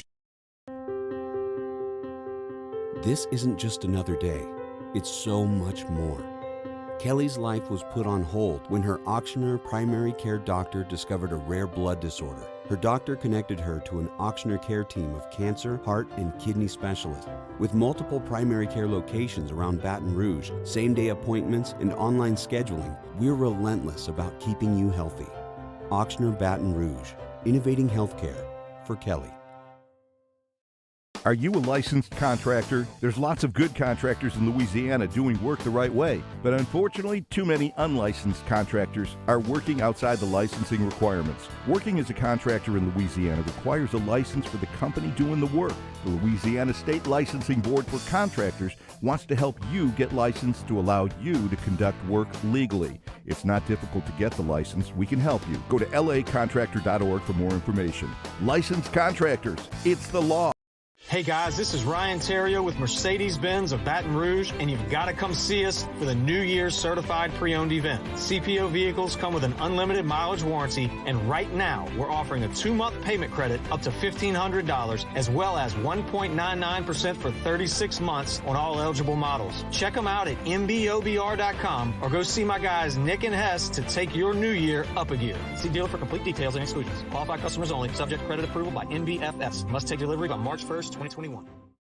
Divorce is hard. Divorce is messy. Divorce is exhausting. The law offices of O.C. Brown walked me through my divorce and helped me find the right solution for me, my kids, my finances, and my property. Call the law offices of O.C. Brown, your law firm for a lifetime.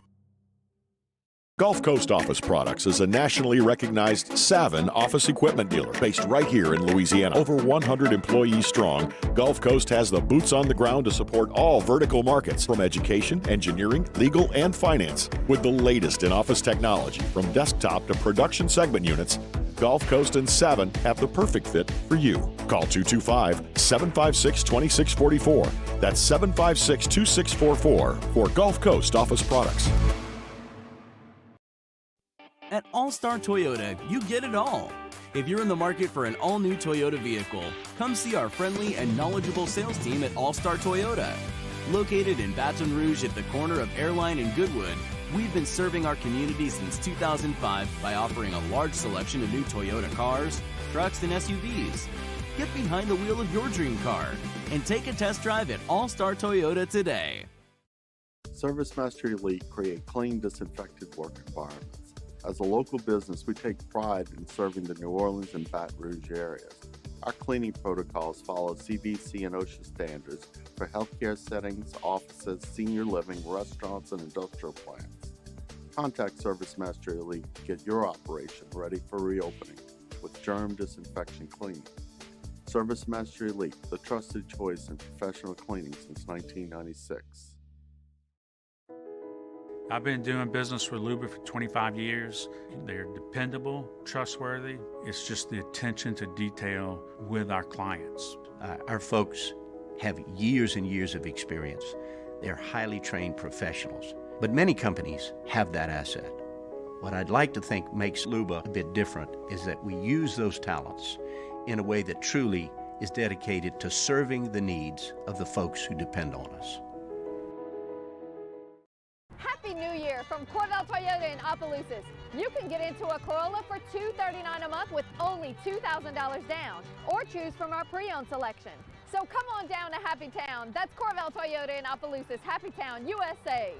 Coming up on Monday's Off the Bench, we recap the legendary weekend that was. A battle for the ages and the aged, who emerged as the winner, Brady or Brees. Plus, how did LSU basketball and the Pelicans fare? And we'll give you our weekend winners. Off the Bench, 104.5 ESPN.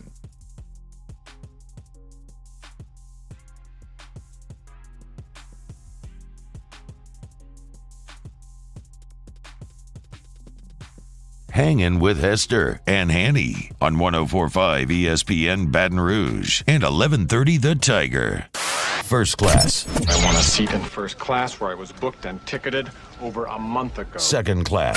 That no man should be subjected to the indignity of being labeled or treated like a second-class citizen. And no class. My life had become like school on Sunday. No class.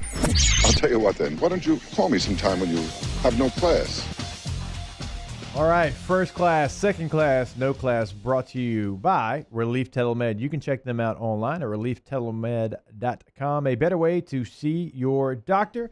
I give my personal story all the time because it is one that is true. They saved our business up in Shreveport. We didn't have any missed days because of Relief Telemed. We tell you as well, LSU Alexandria, and the Santa Ana School District in California all use Relief Telemed because nothing's too big, no problem's too small. They've helped us out here as well. You can find more information at relieftelemed.com. Get to the doctor's office and experience it without the office. All right, Hunt. First class. First class, all the stories about the Saints in attendance have been pretty negative this year. I'm going to bring a positive one to first class. The Saints are allowing 500 vaccinated auctioneer employees to go to the playoff game this weekend against Tampa Bay Buccaneers. Obviously, those people have put in a ton of hours over the last year, have been on the front lines helping us out, and They were first in line to get that vaccination. They're all vaccinated. They are going to see the Saints and Bucks on Sunday. So that's first class for the Saints for reaching out to their team doctors and allowing Auctioner to let some people in. All right, I like that one. My first class is going to be one that, some of our listeners probably rolled their eyes at, but they know my love of soccer, and Wayne Rooney decided to retire. Wayne Rooney, of course, Everton, Manchester United, DC United, Derby County, of course, the England national team as well, is going to be the manager for Derby County. This is someone that I absolutely loved watching play soccer when I was growing up. He played it a different way. He wasn't one out there that looked like he got sniped every time he got sneezed at. This guy played it with a tenacity and some grit to it. Loved Wayne Rooney's game, one of the best of our generation to ever do it, and he has decided that he is hanging them up. He was doing it as a player coach for Derby County, now only going to be a coach. My college roommate used to play a lot of FIFA on the old Nintendo tube, and he would always play with Wayne Rooney. I used to hear his name constantly in the living room of the house. So he was pretty good on FIFA, great career, first class, whatever. Second class, go with a chance to be great. LSU's baseball signing class, ranked number 2 in the country by D1 Baseball. These guys are obviously a good class, got a chance to have great careers. Dylan Cruz is the headliner of that class as well. We talked about him being named the best first-year player in the country by Perfect Game yesterday. Big power, huge bat. I think he's going to be a heck of a player. Trey Morgan's probably going to be your first baseman and 3-hole hitter on opening night. He's part of it. Brody Drost, the Barb product, is kind of a two-way player, but has big power from the left side and can probably help swing the stick. Ty Floyd, I think, is the best pitcher in this class, a right-handed pitcher who is in the low 90s and has a really good breaking ball. And then Jordan Thompson may get a shot at third base. He's a good infielder that they've brought in. So a lot of other guys in the class. Those are some headliners. It's a really good class. Got a chance to be great. Second class is LSU's 2020 signing class. I think you almost just gave us like a full lineup here. Not many people can do that in January. Well, but if anybody can do it, it's him. It's a sickness. It's a sickness. I'm inflicted. All right, so my second class goes to DJ LeMahieu. 6 years, $90 million. Not for the team that I wanted him to get this deal from, but, and maybe that's the only reason it's second class because it's the Yankees. Gross. But congratulations to DJ. He has really done so many great things in his career that don't get talked about enough, in my opinion. Not, I'm not talking about here in Baton Rouge. I'm talking about just Major League Baseball in general. When you look at the 2019 season he had with the Yankees, 26 home runs, had 102 RBIs, batted .327. Amazing. Last year, in a shortened season, he batted .364. This is a guy that is just a pure hitter. Love watching him play baseball. He's a guy that kind of did whatever they asked him to do at LSU, so unselfish guy. Love his story. Love where he's at. Hope the best for him. By the way, the Cubs screwed it by trading him to the Rockies. They did. But DJ's great fighting Tiger national champion, so I love him dearly, and great for him getting paid. No class. I was going to give it to everyone who plays for the Nets because Kyrie can't get on the court, and he's getting fined $50,000, and Harden's whining in Houston, so he gets traded, and I didn't like any of that. So I was going to give him that. No class, but this just came across the wire, and I think it's a little more applicable. 2009 Masters winner Angel Cabrera. Yikes. Cabrera. Whoa. Was arrested in Brazil and is facing extradition to Argentina on Thursday after the golfer was accused of trying to run over his ex with his car in 2016. Earlier this month, one of Cabrera's former partners accused the golfer of punching her in the face, making threats, and trying to run over her with her car in 2016. So he has been arrested. El Pato, nice job winning the Masters. Nice job winning the U.S. Open as well. Don't try to run people over with your vehicle. That will get you on the no class list on Hanging with Hester and Hanny. Not good. That is not great. No. And actually, you already mentioned what my no class is going to be. Like, Kyrie Irving, what are you doing? Yeah. He will lose nearly $900,000 as a result of a violation of the NBA's health and safety protocols. $900,000. We've seen the videos. He's got the sage, and he's out there, and he's trying to cleanse the air. And, okay, if that's your cup of tea, that's your cup of tea. Whatever. But what's going on with Kyrie Irving? You team up with Kevin Durant. It must not be going well. In fact, it's not. If Kevin Durant's like, hey, I need James Harden. With all the issues, not even the weight issues, but just all the issues with James Harden, he's like, go get him because I don't know what in the hell Kyrie's going to be doing. Like, this is someone with as much talent as you'll see on a basketball court, but not even a squirrel turd the last couple of years. Yeah, and talking, flat Earth guy. It's just everybody up there. I don't know what they're doing. It seems like it would be an easy thing to do if you were one of the greatest basketball players in the world to just go play basketball and enjoy it and win. But it seems to be a little more difficult for them. I don't know why. It says the All-Star will also forfeit his salary for the 2 games he missed during his 5-day quarantine, which ends Saturday. And according to ESPN's Bobby Marks, that was $816,898. Hate to see it. That's a lot of doll hairs. If he doesn't want it, just take it in salary and give it to me. I'll use it. I will take it as well if you're giving it away. How do you think that's going to work out, by the way, in Brooklyn? Those 3 personalities. Now, Kevin Durant's been a part of a big 3. They've won championships before. Harden's, he's done it before. He's been a part of Oklahoma City. He had Westbrook again in Houston. Kyrie's been a part of LeBron's big 3. But this one seems to be leaking oil early on. Well, none of those 3 guys they've all had their issues in terms of relationships somewhere or another. It's just, I don't know what's going to happen. Volatile situation. The NBA is nothing if not interesting. It's something. Yeah. The players have dictated so much of what goes on. And I'm not saying necessarily like I'm completely against that, because the NFL players, in my opinion, don't try to dictate enough of what they get. But they dictate so much. Like, if you're not happy and if you want to speak up, you're on a new team like in a week.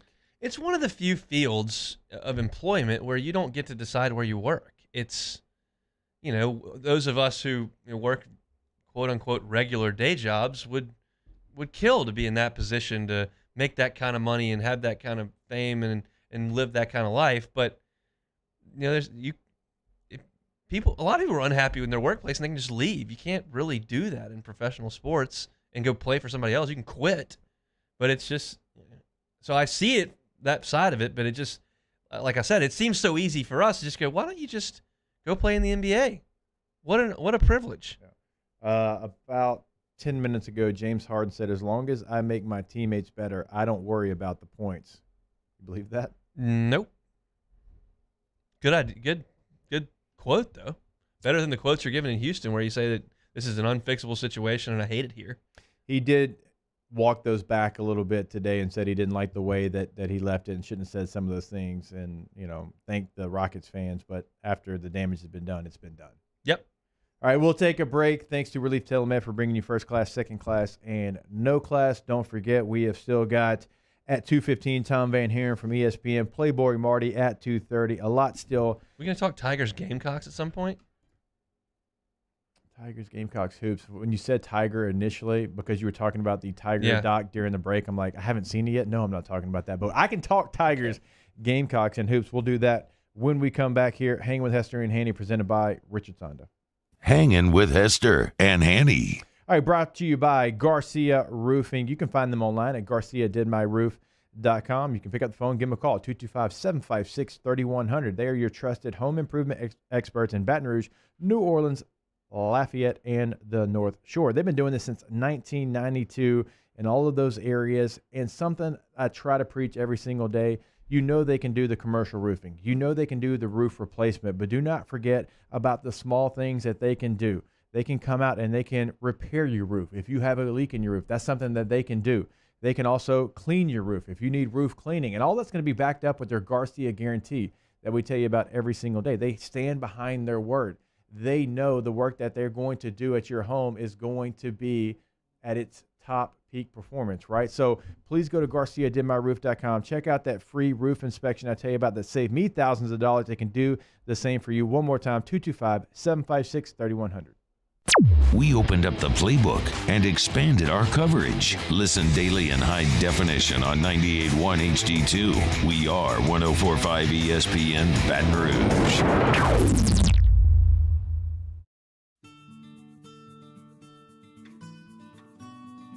This is a house call. This is a follow-up appointment. This is a diabetes checkup. This isn't just more convenient care, it's more advanced care. This is innovating healthcare at Louisiana's #1 hospital, Auctioner. Hey guys, this is Ryan Terrio with Mercedes-Benz of Baton Rouge, and you've got to come see us for the New Year's Certified Pre-Owned event. CPO vehicles come with an unlimited mileage warranty, and right now we're offering a 2-month payment credit up to $1,500, as well as 1.99% for 36 months on all eligible models. Check them out at mbobr.com or go see my guys Nick and Hess to take your new year up a gear. See dealer for complete details and exclusions. Qualified customers only. Subject credit approval by NBFS. Must take delivery by March 1st, 2021. Are you a licensed contractor? There's lots of good contractors in Louisiana doing work the right way, but unfortunately, too many unlicensed contractors are working outside the licensing requirements. Working as a contractor in Louisiana requires a license for the company doing the work. The Louisiana State Licensing Board for Contractors wants to help you get licensed to allow you to conduct work legally. It's not difficult to get the license. We can help you. Go to lacontractor.org for more information. Licensed contractors, it's the law.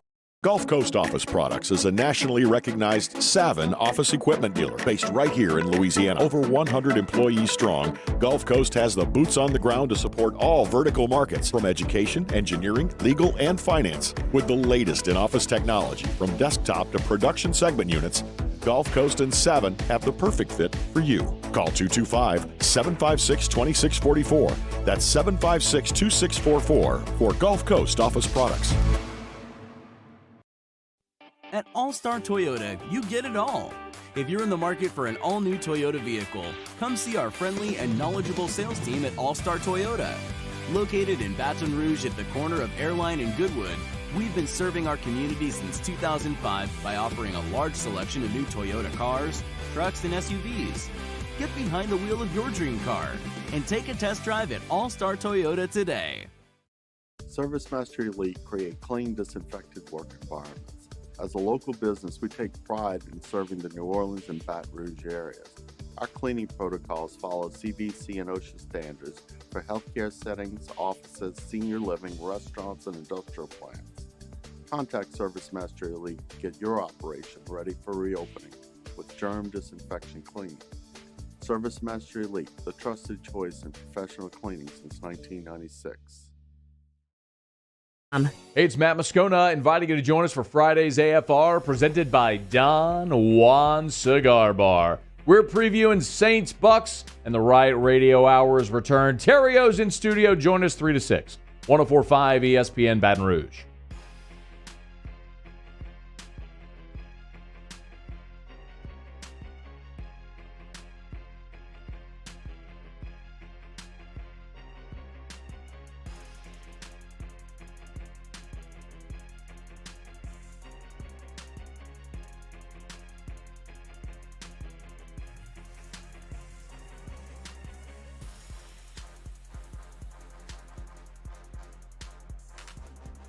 Hangin with Hester and Hanny on 104.5 ESPN Baton Rouge and 1130 The Tiger.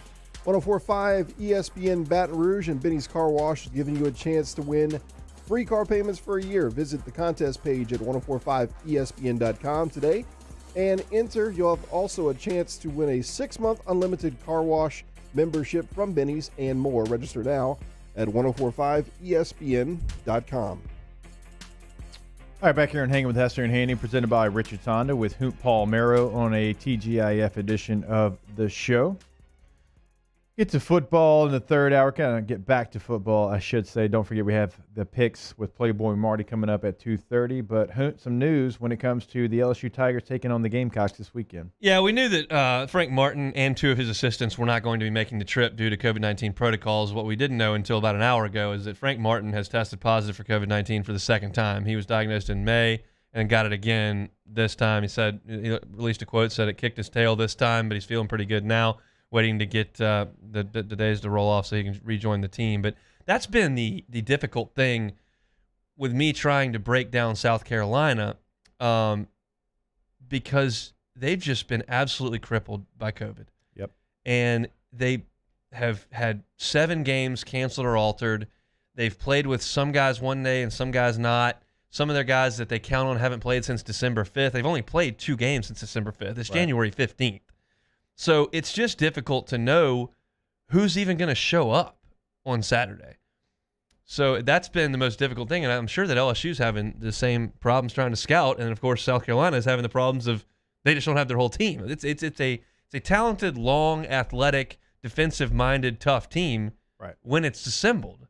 But you start pulling pieces out, it hurts them.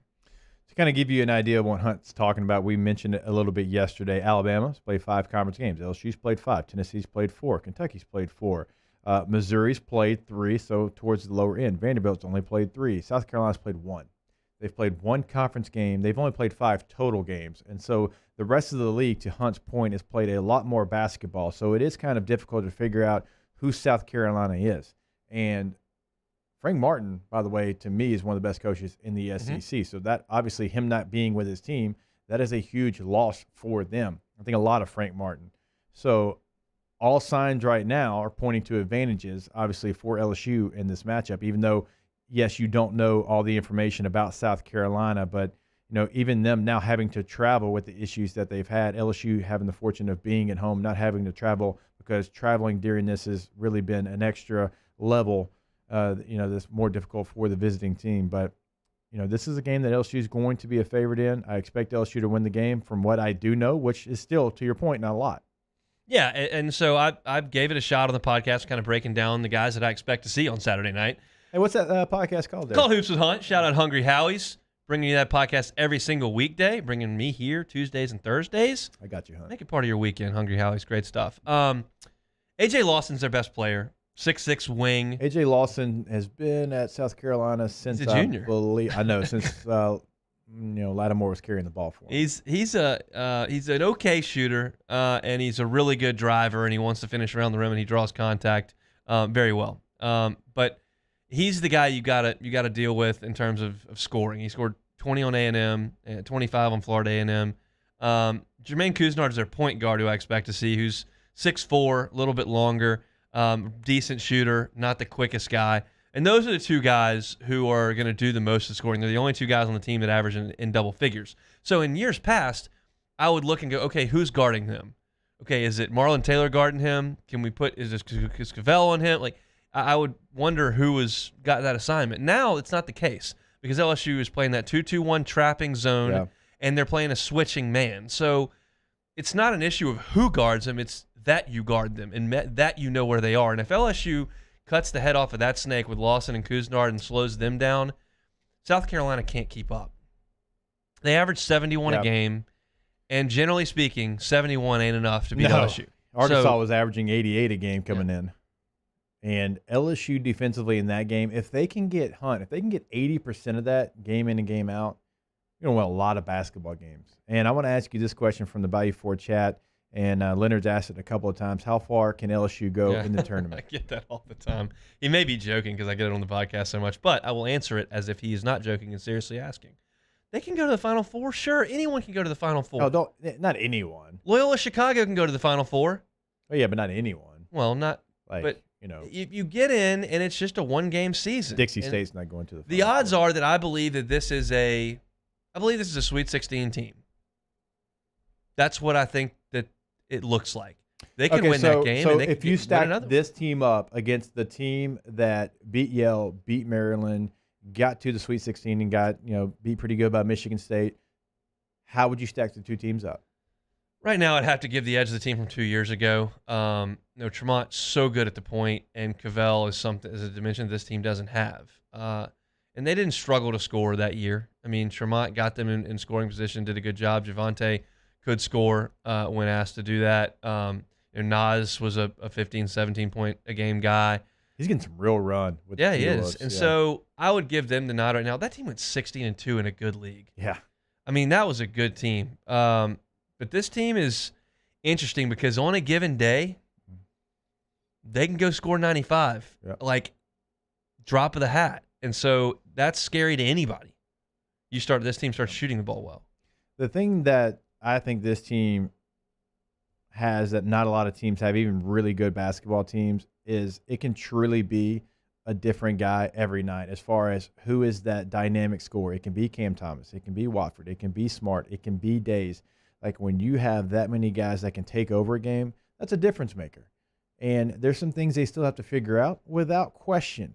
But when you have that many scores that can do it a numerous amount of ways, there's a lot to like there. Now, they still got to protect the rim. That's obviously going to be a gigantic question. Hopefully, Sharif O'Neal gets back on the court sooner rather than later. Yeah, it won't be Saturday, but potentially at some point next week. They're thinking he could play. He's running around a little bit, but he has not been cleared to go play. So hopefully next week sometime. And that's the week, as we talked about. This week is for positioning. Next week is for proving. What can you prove next week? So a couple of weeks ago, you mentioned not every team can attack the rim and give you trouble, so that rim protector is not as important every single game. Refresh our listeners. Who are the teams that you need to worry about going after your lack of size? Well, in terms of just post ability, Tillman at Missouri scares me a little bit. Mississippi State has two guys they start that are 6'10" or taller.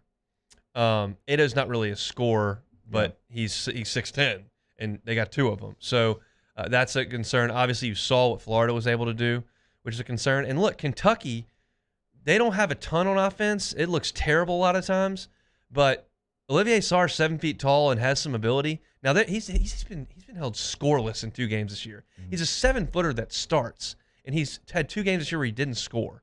But he can get on the post and hurt you, and they've got some size, although they lack just about everything else on offense. But those are the ones that give me the most pause. I was a little bit concerned with Vanover at Arkansas, but what I didn't account for is that he can't play at that pace. Right. There's just aren't games. He can play against Missouri, against Tillman, and play in a slower half-court game, but he just can't play at the pace that Georgia and LSU and Ole Miss and all those teams want to play at. All right, we'll take a break. Remember, in hour number 3, Tom Van Heren's going to join us to talk LSU football. We've got Playboy Marty with his 6-pack of picks. Yes, Hunt, you can include 6 basketball games. Sweet. You good over there? It's Friday. I yawned. All right, look, it's late. So, please cut that video up, someone who is watching, so we can run that, because that was the biggest yawn I've ever seen. You unhinged your jaw to yawn right there. I don't think that happened. It did happen. We'll prove it when we come back. Hang with Hester and Hanny, presented by Richard Sonda.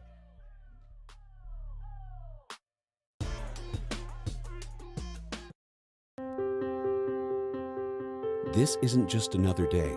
It's so much more.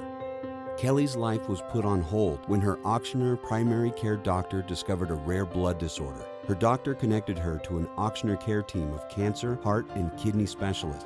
With multiple primary care locations around Baton Rouge, same-day appointments, and online scheduling, we're relentless about keeping you healthy. Auctioneer Baton Rouge, innovating healthcare for Kelly. I've been doing business with Luba for 25 years. They're dependable, trustworthy. It's just the attention to detail with our clients. Our folks have years and years of experience. They're highly trained professionals. But many companies have that asset. What I'd like to think makes Luba a bit different is that we use those talents in a way that truly is dedicated to serving the needs of the folks who depend on us. Hey guys, this is Ryan Terrio with Mercedes-Benz of Baton Rouge, and you've got to come see us for the New Year's Certified Pre-Owned event. CPO vehicles come with an unlimited mileage warranty, and right now we're offering a 2-month payment credit up to $1,500, as well as 1.99% for 36 months on all eligible models. Check them out at mbobr.com or go see my guys Nick and Hess to take your new year up a gear. See dealer for complete details and exclusions. Qualified customers only. Subject credit approval by NBFS. Must take delivery by March 1st, 2021. Are you a licensed contractor? There's lots of good contractors in Louisiana doing work the right way, but unfortunately, too many unlicensed contractors are working outside the licensing requirements. Working as a contractor in Louisiana requires a license for the company doing the work. The Louisiana State Licensing Board for Contractors wants to help you get licensed to allow you to conduct work legally. It's not difficult to get the license. We can help you. Go to lacontractor.org for more information.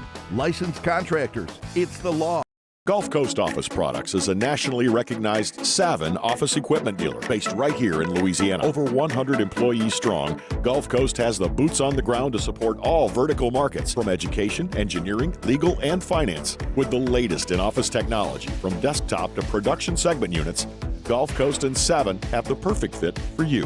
Call 225-756-2644. That's 756-2644 for Gulf Coast Office Products. At all All-Star Toyota, you get it all. If you're in the market for an all-new Toyota vehicle, come see our friendly and knowledgeable sales team at All-Star Toyota. Located in Baton Rouge at the corner of Airline and Goodwood, we've been serving our community since 2005 by offering a large selection of new Toyota cars, trucks, and SUVs. Get behind the wheel of your dream car and take a test drive at All-Star Toyota today. ServiceMaster Elite create clean, disinfected work environments. As a local business, we take pride in serving the New Orleans and Baton Rouge areas. Our cleaning protocols follow CDC and OSHA standards for healthcare settings, offices, senior living, restaurants, and industrial plants. Contact ServiceMaster Elite to get your operation ready for reopening with germ disinfection cleaning. ServiceMaster Elite, the trusted choice in professional cleaning since 1996. Sports wouldn't be the same without the die-hard fans. That's why we're highlighting the fans that do the most. 104.5 ESPN Baton Rouge brings you the Citizens Bank Fan of the Week. Check it out at 1045ESPN.com, the Citizens Bank Fan of the Week. Happy New Year from Corval Toyota in Opelousas. You can get into a new Camry for $335 a month with only $2,000 down, or choose from our pre-owned selection. So come on down to Happy Town. That's Corval Toyota in Opelousas, Happy Town, USA.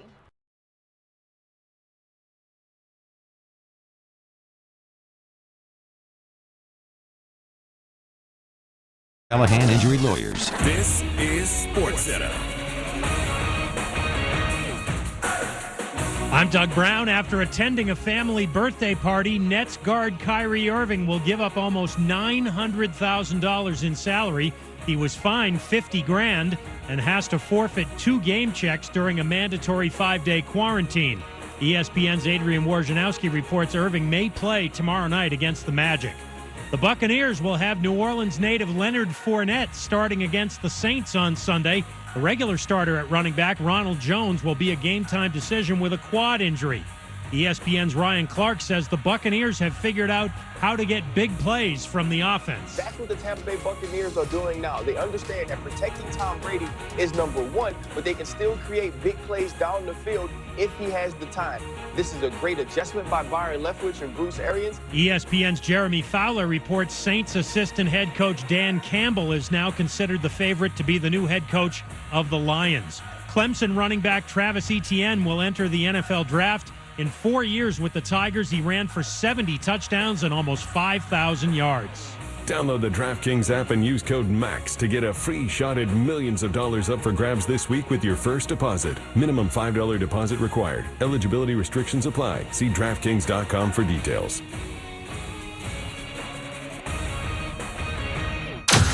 Now, Hangin with Hester and Hanny with Jacob Hester and Charles Hannagriff. Hester and Hanny on 104.5 ESPN Baton Rouge and 1130 The Tiger.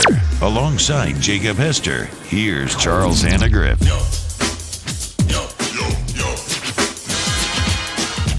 Yo, and welcome into hour number 3 of Hanging with Hester and Hanny, presented by Richard Tonda, here with Hunt Palmer on a Friday edition of the show. Cade and Paul O'Neill here with us as well. Tom Van Heeren set to join us in 15 minutes from ESPN.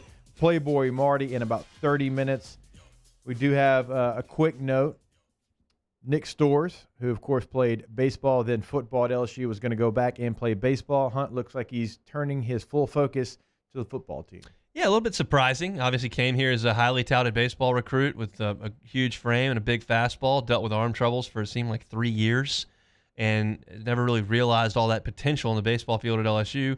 But he's huge. He's 6'6", 240, 50 pounds. Wanted to go out there and play some tight end for football. Went out there and did it, and obviously wants to stick with that. It doesn't matter if your arm's a little tender on the football field. Just go hit somebody. No, it doesn't. Yes. So it's disappointing that he never became what we thought he could be on the baseball side of things, but he wants to commit to football and help the football team there and try to pursue things that way. Great deal. It's a position of need for the football team as well. Cole Taylor is going to be the starter since Gilbert's out in the transfer portal. We assume he will be elsewhere next year. So you give depth there. Storrs looks like he could be the number 2 tight end. You bring in a freshman in this class as well.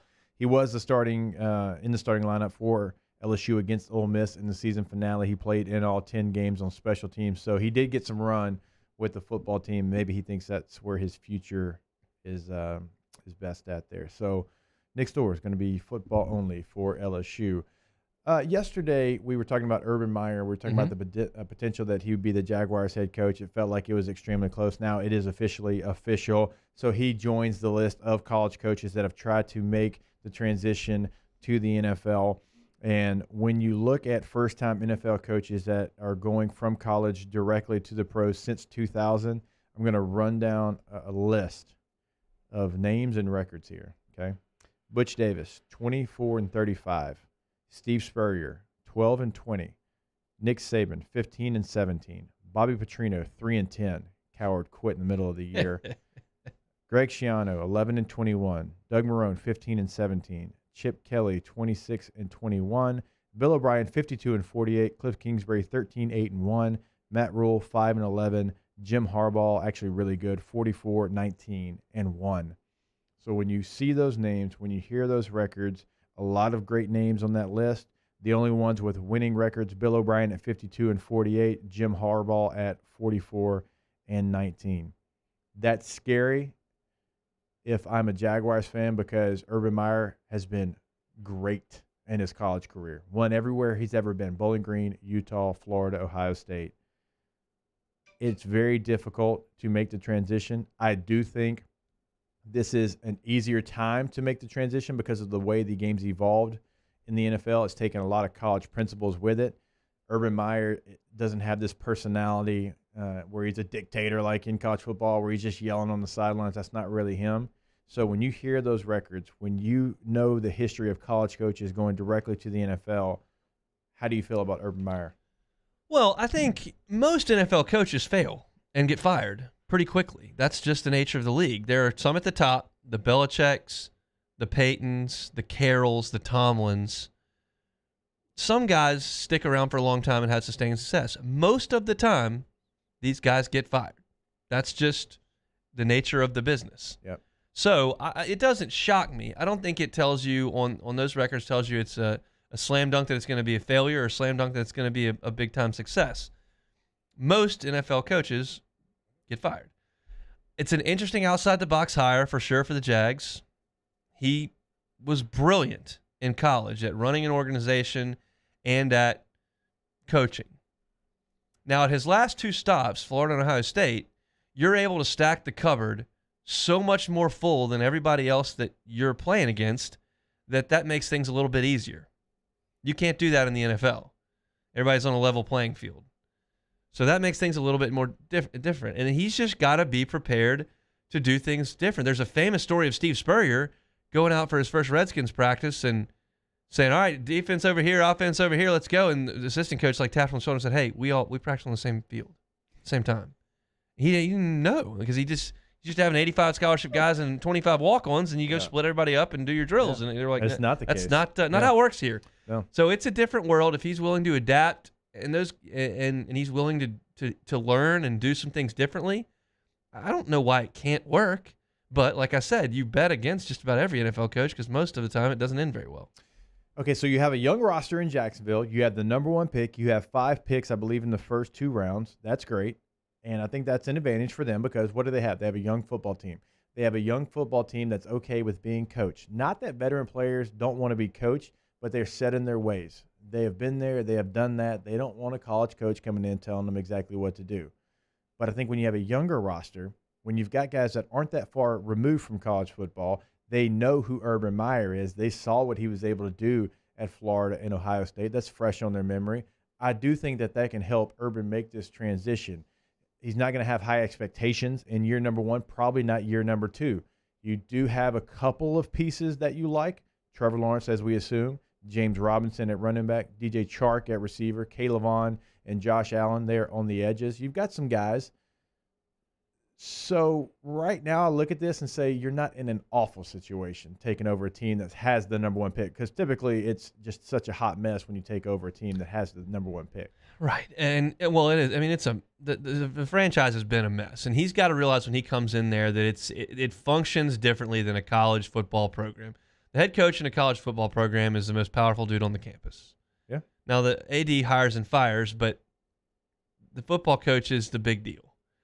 And when he goes into that situation, you've got to get along with your GM You got to get along with the ownership, and then you've got to get along with the players as well. You're not their overlord who's, he's screaming at people and cracking whips and setting curfews and all that kind of stuff. Like, it's a different deal. So, I mean, the example that we use that's as close as it is the Saints. It's just what Peyton and Loomis have done and built there with Brees as the centerpiece. It works. They have a great synergy, a great chemistry, a great relationship, and it functions very well. Most teams can't do that, and we'll see if he's able to fit into his piece as opposed to running the whole show. Yeah, Shad Khan, the owner of the Jaguars, he owns a Premier League soccer team, and regardless of how you feel about soccer, anytime you're in the Premier League and you've got that franchise, that's very valuable. I mean, that is a valuable asset. They're in London. They're in a major city. And I say that to say this. I understand that he cares about the Jaguars, but also he's got so many things going on. How much is he going to be over Urban's shoulder watching every single move? I don't think that's going to be the case. I know he said some things this offseason, but that's just him talking in the offseason. He's not even there half the time. Like when I was with the Chargers, Dean Spanos, Pat Bowlen for the Broncos, they were there daily. I mean, we'd see them daily. Pat Bowlen would come down in the locker room and we'd have conversations with him. He's not there every day, right? So you don't have that pressure of the owner kind of overlooking, seeing what you're doing every single day. That helps as well. Definitely interesting. I mean, I'm looking at angles to get interested in the NFL, and certainly last year in 2019 gave me some. I'm glued into the Bengals when Joe's playing. I'm pulling for Joe Brady to do great things at Carolina. And Urban Meyer going to the Jaguars makes things interesting. As much time as we spend around him in the arena of college football to see how it works is definitely more interesting than previous Jags teams, to me at least. All right, that is the most you'll ever hear me talk about the Jaguars, even though my little brother somehow, some way ended up a Jags fan. Well, that was God bless him. I mean, oof, because there's a lot of bad there. Big Blake Bortles guy. Blake Bortles, man. Little who was the Missouri guy they drafted? Blaine Gabbert. Blaine Gabbert. Yeah, not good. I believe he is a Tampa Bay Buccaneer. Not good. So he'll be in the Superdome this weekend. He won't. If he plays, it won't be good. It will not be good unless he's like taking a knee. Then at the very end of the game, but that's trouble. We're not going to be in that situation. All right, Tom Van Haren of ESPN set to join us when we come back. We're going to talk LSU recruiting, LSU future, and what the rest of the SEC has coming back for the 2021 football season. All when we hop back here on 104.5 ESPN Baton Rouge, 11:30 a.m. The Tiger and Cox Sports Television. Hangin' with Hester and Hanny. All right, brought to you by Richards Honda every single day, the title sponsor of our show. Something they've added to richardshonda.com on the homepage. They tell you exactly how many new vehicles they have in stock. 435. So that number is actually a little bit lower than yesterday, right? People going out to Richards Honda with their great selection. But right there from the homepage, you can check out all the new vehicles. You can get pre-approved. Of course, you can check out the pre-owned vehicles that they have as well, because altogether they have over 700 vehicles on the lot over at 13413 Millaville Greens Boulevard in Baton Rouge. Of course, that is I-12 and Millaville. You'll find something you love. We can promise you that, because no matter what you're looking for, no matter what your lifestyle, your family's lifestyle calls for, they've got something for you. If you're looking for a car, they've got you covered. If you're looking for a hybrid, they have multiple hybrids, including a midsize SUV hybrid. You know they've got you covered when it comes to midsize SUVs. They have the full-size Honda Pilot. They have the Odyssey minivan, the Ridgeline truck, all that over at Richards Honda, home of the warm and fuzzy feeling. It's the divisional round in the NFL playoffs. Our coverage starts Saturday at 3:35 when the Packers host the Rams, followed by Bills-Ravens at 7:15. Then Sunday, the Chiefs host the Browns at 2:05, followed by the Saints-Buccaneers at 5:40. The NFL lives on 104.5 ESPN Baton Rouge. The winner is the dog with antioxidant vitamin C. Given the choice, why wouldn't you choose the one with antioxidant vitamin C? Choose Vizzy Hard Seltzer.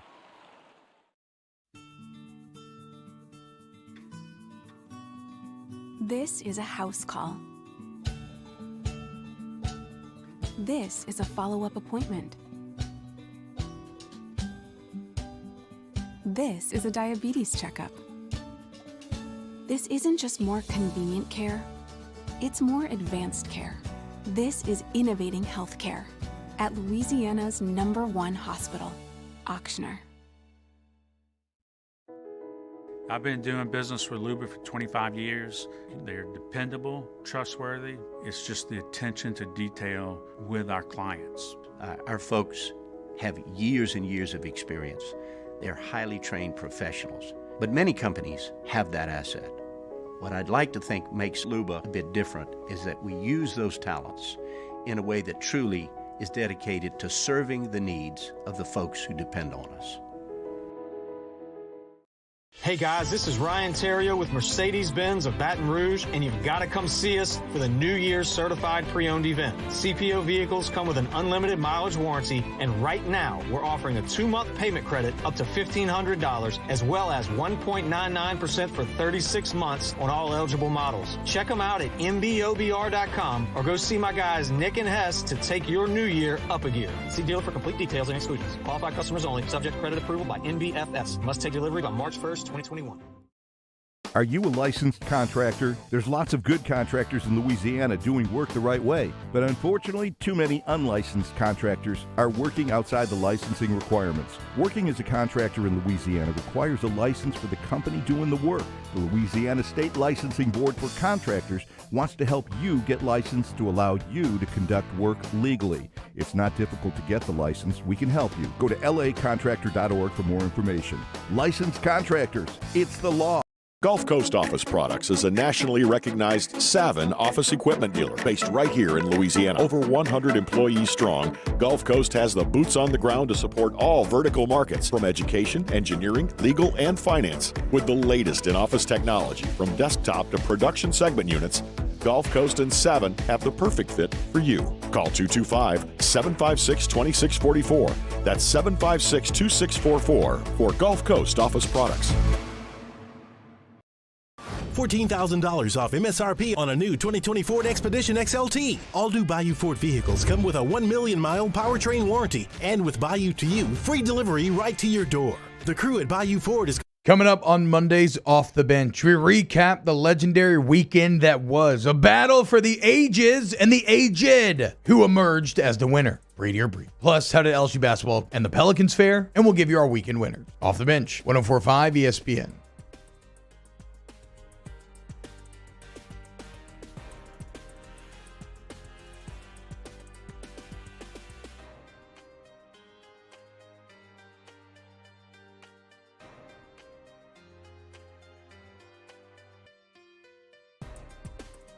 Hangin with Hester and Hanny on 104.5 ESPN Baton Rouge and 1130 The Tiger. All right, welcome back in. Hanging with Hester and Hanny, presented by Richards Honda. Excited to catch back up with my guy Tom Van Haren of ESPN to talk LSU and SEC football. Tom, how you doing this afternoon? I'm doing well. How are you doing? Doing well. Glad to have you back on. I love the article you just put out on ESPN.com talking about all of the ESPN top 300 players coming back for 2021 on certain teams. When you were putting this together, probably didn't surprise you to have the who's who of Ohio State and Clemson and Alabama and Georgia and LSU all kind of close to the top. No, that wasn't a surprise, and I probably could have just put those in order without looking at the numbers. I think that's not a surprise to anybody, but I think it's necessary to write about that too, though, and reiterate to people of why those schools are always at the top and why they're always in the playoff, because year after year they're landing the top prospects. And you mentioned Alabama.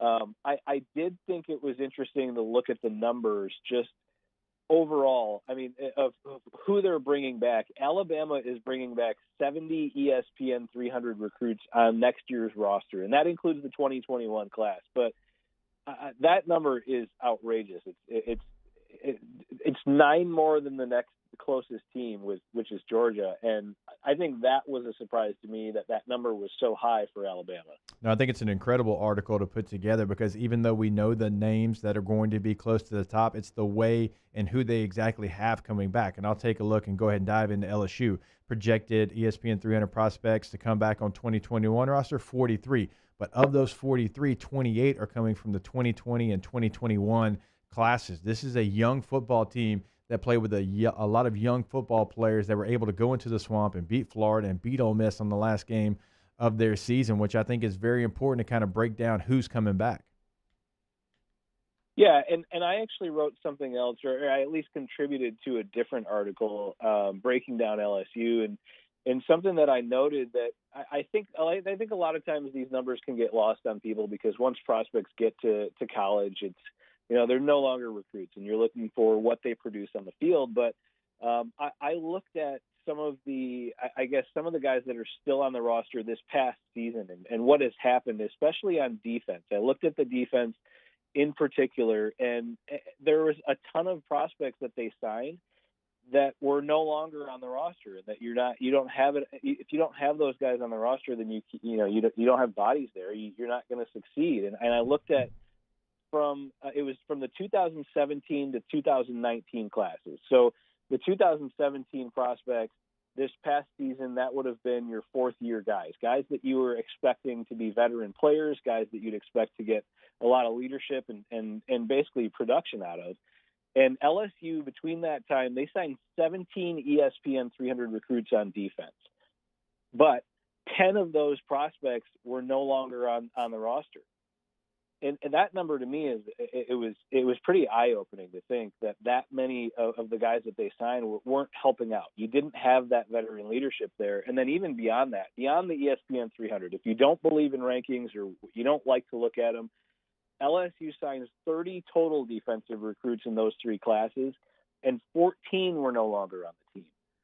I mean, that is incredible that almost half your prospects on defense that you signed in those three classes where you'd expect to get a lot of production out of, they're no longer there. So you look at, who could succeed in that environment with that the limited number of players that you have. So like you said, a young team, a lot of guys that I think in this next season and even the season after that, I think they're probably going to start to see a little bit more production. Tom, I want to go back to what Jacob led with the lead of college football at the top of the story that you wrote in terms of recruiting and bringing back players. And you look at the playoff year in and year out, and it's really Ohio State, Alabama, and Clemson. And every once in a while, LSU makes an appearance. Michigan State popped in there once. Oklahoma's had a couple. But really, those three are ruling college football, and they rule signing day every year as well. My question is that hurting interest in the sport? Is it healthy for the top to be so heavy and the rest to just kind of be left in the dust? Yeah, I think that's the big debate right now, is especially with the playoff, is if it's interesting for people anymore, because the same teams are there every year. And Alabama, I think Alabama's been there every year but one. Yep. Since they started the playoff. And that's what everybody's focusing on, is that at the start of this past season, you probably could have said, all right, Alabama, Ohio State, Clemson are going to be there. Who's the other team? So there's really one spot up for grabs every year, and then the rest of the bowls, the bowl games, it feels like those are diminished because there's not a lot to play for in those bowl games unless you've got a young team that you're trying to get some experience. What are you really playing for? And so I thought this year, especially given the environment with COVID-19, with shrunken down schedules, I thought this year, if you were ever going to try to expand the playoff, if you were ever just going to test it out and see if it could work, see if maybe it would improve things, even if it was just for this year, I thought that this year would have been the year to do it, because you didn't have the excuse or the argument that you'd be going over the 12 or 13 game schedule. You'd be putting a lot of stress on the players because most of them played way less than that this year. And just given the unusual nature of this season, I thought it would have been a good idea to do it. So I do think that's hurting things. And for Alabama to have the number one ranked class basically every year, show up in the playoff every year, I think it's I don't know the right word, but everybody expects it now, and there's no suspense. There's no intrigue to it anymore. And Tom, some of that, I guess you could say, okay, well, powerhouses like Tennessee, they've been down. Miami, somewhat to their expectations, they've been down. Florida State, Michigan, and Penn State, not necessarily down every year, but they haven't been able to overtake USC, Ohio State. The list goes on and on. I mean, there's a list of schools that I wrote down just while y'all were having that conversation. So that plays into some of that. We've seen some movement in some of those schools, and I kind of want to ask about Texas. With Steve Sarkisian coming there, I mean, is this finally the thing that can get them to truly being back, not back by going to a New Year's Six game, every couple of years, but actually playing for national championships? Yeah, I think it's a good hire, and I think it's in terms of on the field what we saw from him at Alabama for the offense. Depending on what his staff looks like that he puts together, I think the biggest thing, and to go back to this article, if you look at Texas in this article, they've got 47 ESPN 300 prospects on the roster for 2021. I believe they were number 4 on this list or number 5. I can't remember now, but they're right behind Clemson, Ohio State, Georgia, and Alabama in terms of talent from high school that they're returning. So there's not a lack of talent there, and they've recruited pretty well in the state of Texas. There's some improvements that could happen there, but the biggest thing for me that I looked at with the recruiting rankings and what's happened over the past few years for Texas is development. They need to develop those players, and that's where they're really going to start to win. Is they need to develop the guys that they have on the roster, and then they'll be able to start to improve recruiting where guys are going to want to come and play there. And I think that the biggest improvement that I need to see is they've had good numbers in state. They've been okay. Just for example, from 2019 to 2021, Texas has signed 6 of the state's top 10 recruits, and that's only second to Texas A&M. So they're getting some pretty good players in the state. But if you look further into that, I looked at the top prospect in the state of Texas and where that recruit went each class. From 2014 to 2021, Texas only signed the top in-state recruit from Texas 1 time. That's 8 recruiting classes, and Texas only got the top kid in the state once. I mean, is that not incredible to hear that? Yeah, that's almost shocking to hear that number, actually. Yeah, and that we've seen the SEC come into Texas. Alabama has. Ohio State has come in. With Texas A&M being in the SEC, I think it's opened some doors for other SEC programs, and Jimbo Fisher is doing a really good job. You're not going to stop Jimbo Fisher from recruiting the state, but you've got to be in on that number 1 prospect more than once in the last 8 years. And I think one of the bigger questions, or maybe one of the bigger recruits that everybody's going to be watching, is Quinn Ewers, who is the number 1 overall prospect in 2022. He's a quarterback. He had been committed to Texas. He flipped to Ohio State before Steve Sarkisian was announced as head coach.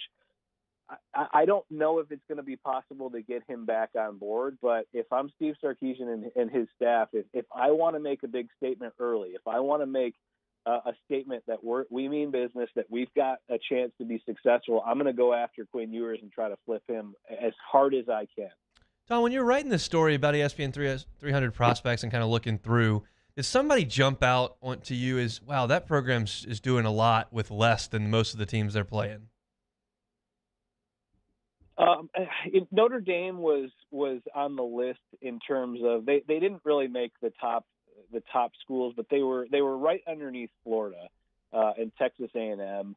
Texas A&M is returning 39. Notre Dame's returning 38. So is Oregon, and I think I would probably include Notre Dame on that list for this past season.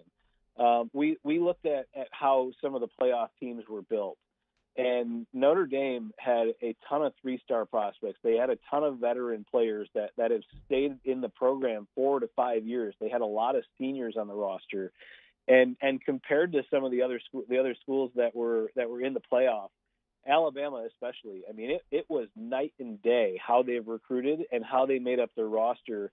Where, you look at Ian Book, 3-star guy. A lot of the defense on Notre Dame, they were 3-stars that they've developed and stayed within the program. So I don't know, because they were so veteran last year, I don't know that Notre Dame is going to be on that same level in 2021. They're going to lose a lot from their roster this past season. But given what they've done in the past and how they've been able to develop players, if they can keep that going and keep some consistency, I think they really were the ones that stood out to me the most of what they've done with what their roster was. All right, Tom, last one, and we'll get you out of here. Catching up with Tom Van Heeren of ESPN, and we always appreciate the time. You've got that signing period coming up in February. We know most of the drama is already taking place with the early signing period. Anything left to pay attention to? Yeah, there's a few prospects. Like you said, most of the guys have signed. JT Tuimoloau, a defensive tackle out of Washington. Alabama's got the number 1 ranked class right now, and he's considering Alabama. He's also considering Ohio State, who has the number 2 ranked class. So we're kind of watching that recruitment play out. where that could impact maybe who finishes number 1, who finishes number 2. And that's really the only guy in really the top 25 that people are watching. There's a couple other guys that I think everyone is keeping an eye on. Rajon Davis, a linebacker from California. He's also considering Ohio State, considering USC as well. So I think for the most part, what I'm watching is if Ohio State can finish with those two guys especially and maybe make a run at number 1, and Ryan Day can do something that Urban Meyer never did at Ohio State and finish with that number 1 ranked class overall. All right, he is Tom Van Heeren, does a fantastic job covering recruiting for ESPN, amongst other things. Tom, always appreciate the time. Yeah, thanks for having me, guys. See you. All right, have a great day. Can you remember, like, Bayou Bash back in the day in February and how big that was? And now we're sitting here, it's January, all the hay's in the barn. Yeah, I used to cover it. It was fun. I mean, you'd have your signing day announcements, your Jamari Rascos. Like, I mean, that's the one that I covered. I remember everybody was fired up because he was a 5-star guy. It's not like that anymore. I'll be honest with you. I like this better because there's not the flipping and flopping. It's kind of like everybody signs in December. Then you got a couple of guys that you really try to hone in on to finish your class, but you don't have as much drama and kind of back and forth, and you know who your class is as you go into spring football. Yeah, I mean, I guys think are early enrollees way more than they used to be too. Right, and it's I think it's rough on the coaches, but it's functionally, I think it's a good idea. All right, we'll go up to New York City when we come back. Playboy Marty joins us to give us his NFL playoff picks. Hunt, because he doesn't want to, is going to give you college basketball picks instead of the NFL picks, but we'll have all that when we come back. Hanging with Hester and Hanny, presented by Richard Sonda. Hanging with Hester and Hanny. All right, brought to you by GoTro's Outdoor Power. 2 locations locally: in Baton Rouge, Airline at Industriaplex. In Gonzales, you got Airline at 74. The showrooms, I tell you all the time because it's true, set up for success. You'll walk in there, you'll fall in love with a piece of Skag Power equipment, and they have so many different things to choose from, residential or commercial-wise. And remember, 0% for 60 months available on all models as well. So no matter what you're looking at when you walk into GoTro's Outdoor Power, the Turf Tiger, the Tiger Cat, the Patriot, the Freedom Z, the Cheetah, the Liberty Z, all that equipment, right? 0% for up to 60 months. GoTro'sOutdoorPower.com is the website. We give you that to check it out because throughout the state of Louisiana, free delivery straight to your doorstep. Doesn't matter where you're at in Louisiana, from the top to the bottom and anywhere in between, free delivery to your door. Again, GoTro'sOutdoorPower.com. That's GoTro's. We make it easy. Saints coverage, Chiefs, Cowboys, Thursday night, Sunday night, and Monday Night Football. From the opening kickoff to the playoffs and the Super Bowl, the NFL lives on 104.5 ESPN Baton Rouge. Hey guys, this is Ryan Terrio with Mercedes-Benz of Baton Rouge, and you've got to come see us for the New Year's Certified Pre-Owned event. CPO vehicles come with an unlimited mileage warranty, and right now we're offering a 2-month payment credit up to $1,500, as well as 1.99% for 36 months on all eligible models. Check them out at mbobr.com or go see my guys Nick and Hess to take your new year up a gear. See dealer for complete details and exclusions. Qualified customers only. Subject credit approval by NBFS. Must take delivery by March 1st, 2021. This isn't just another day. It's so much more. Kelly's life was put on hold when her auctioneer primary care doctor discovered a rare blood disorder. Her doctor connected her to an auctioneer care team of cancer, heart, and kidney specialists. With multiple primary care locations around Baton Rouge, same-day appointments, and online scheduling, we're relentless about keeping you healthy. Auctioneer Baton Rouge, innovating healthcare for Kelly. ServiceMaster Elite create clean, disinfected work environments. As a local business, we take pride in serving the New Orleans and Baton Rouge areas. Our cleaning protocols follow CDC and OSHA standards for healthcare settings, offices, senior living, restaurants, and industrial plants. Contact ServiceMaster Elite to get your operation ready for reopening with germ disinfection cleaning. ServiceMaster Elite, the trusted choice in professional cleaning since 1996. At All-Star Toyota, you get it all. If you're in the market for an all-new Toyota vehicle, come see our friendly and knowledgeable sales team at All-Star Toyota. Located in Baton Rouge at the corner of Airline and Goodwood, we've been serving our community since 2005 by offering a large selection of new Toyota cars, trucks, and SUVs. Get behind the wheel of your dream car and take a test drive at All Star Toyota today. I've been doing business with Luba for 25 years. They're dependable, trustworthy. It's just the attention to detail with our clients.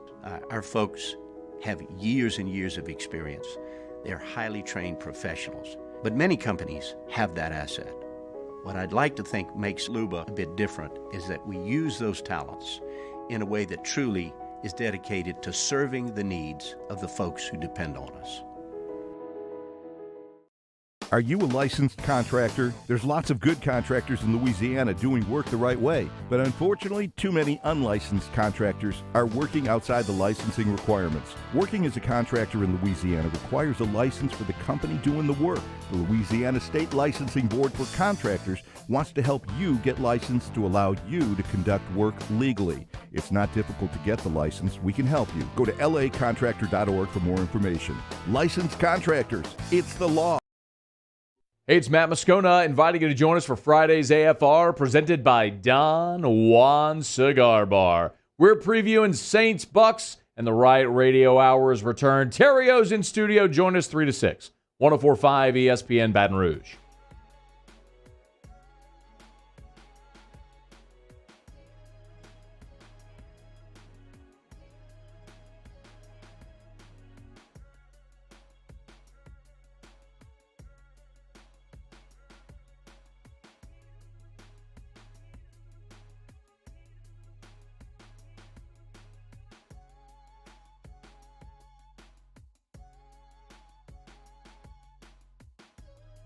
Hangin with Hester and Hanny on 104.5 ESPN Baton Rouge and 1130 The Tiger.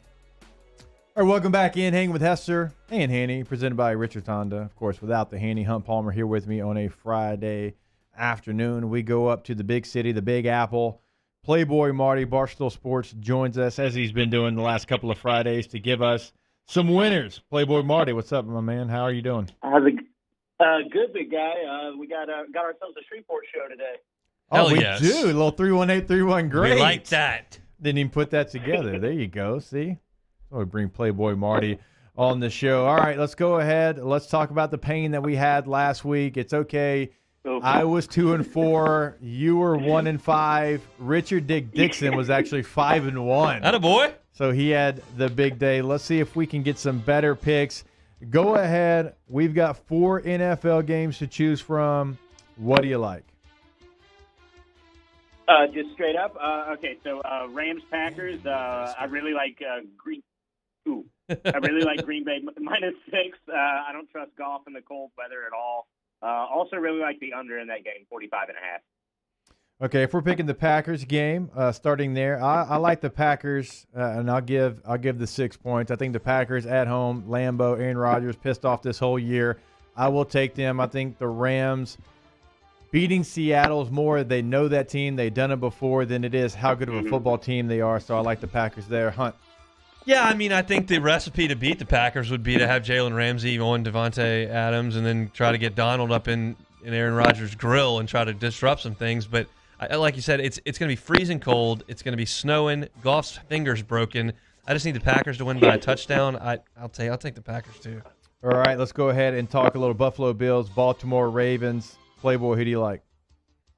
As much as I'm pulling for the Bills, I kind of like Ravens +3. Buffalo's run defense is bad, and the Ravens, I think, have the #1 rushing attack in the league. It's just a bad matchup, and I like getting the 3 if I'm Baltimore. All right, so I got it at Buffalo -2.5, and that's kind of where I like it because I got it at that price. Being in Buffalo, having a handful of fans, it looked like late in the game against the Colts it mattered. The Ravens, inconsistent football team. When they're on, they're as hot as anyone, but when they're off, they just throw a clunker. The Bills, kind of knowing how they struggled last week, I expect them to bounce back at home. Give me Buffalo -2.5, Hunt. I think the Ravens are better, and I think the Ravens are getting points. Give me Baltimore on the road with the points. Losers. All right, let's go to the Kansas City Chiefs and the Cleveland Browns. Kansas City playing at Arrowhead. You never quite know what the weather's going to do there, but the Cleveland Browns have been there and done that, so I don't think it plays that big of a factor into the game. Where do you like Kansas City and Cleveland, Playboy? I think this is a blowout. I think this is blowout written on every inch of the field. Chiefs plus 10. I think they more than cover that. I think people are really underrating the Chiefs because they have won a lot of close games towards the end of the season, but it's playoff time.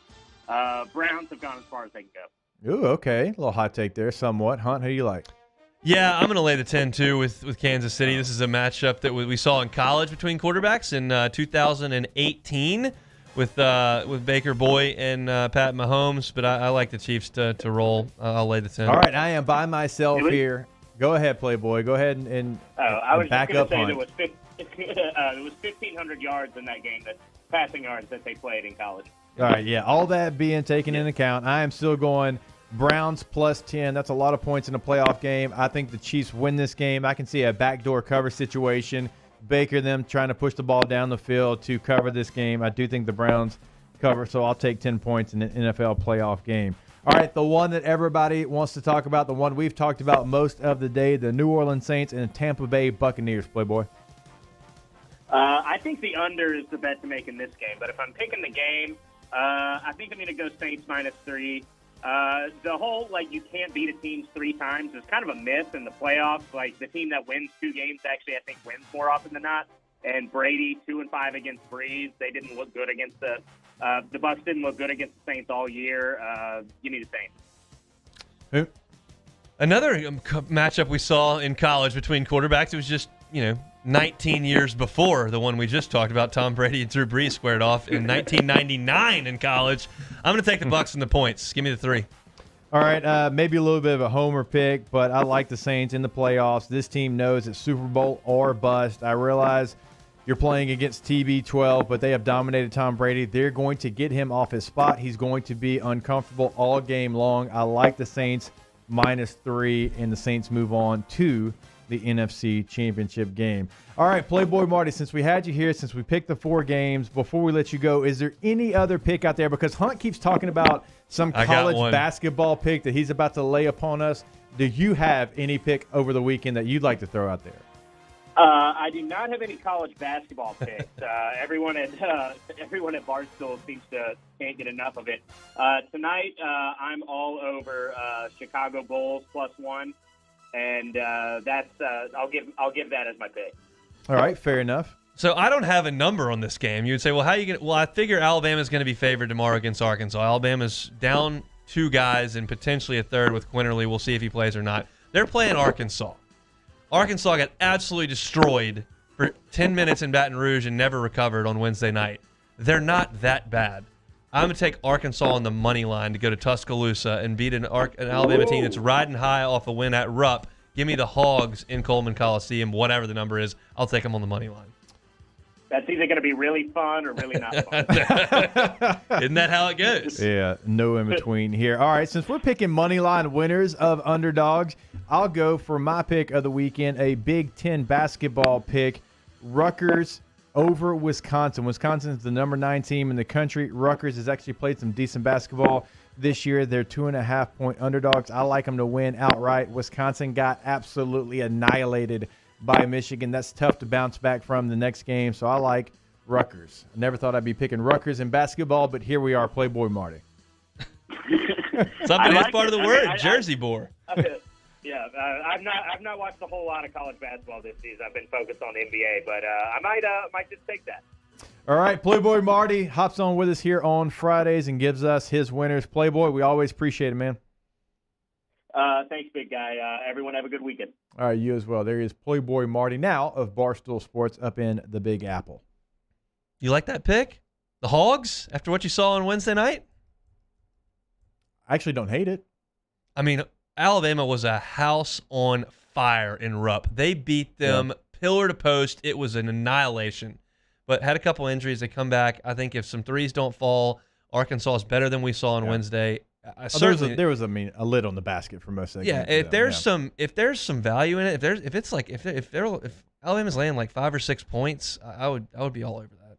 All right, we will take a break. When we come back, we'll finish it up like we do every single day with Ask Us, brought to you by Cold Coors Light, and of course Blue Moon Light Sky, Vizzy Seltzer. Don't forget about those as well. I forgot to put some Coors Light in the refrigerator, so you got to be kidding me. it's okay because I'll find some ice and we will get it done or something. I don't know. I'm going to drink a cold Coors Light. That's just the way it is on Fridays. We'll be back hanging with Hester and Hanny, presented by Richard Honda. Hangin' with Hester and Hanny. GMFS Mortgage, GMFSmortgage.com. Committed to changing lives.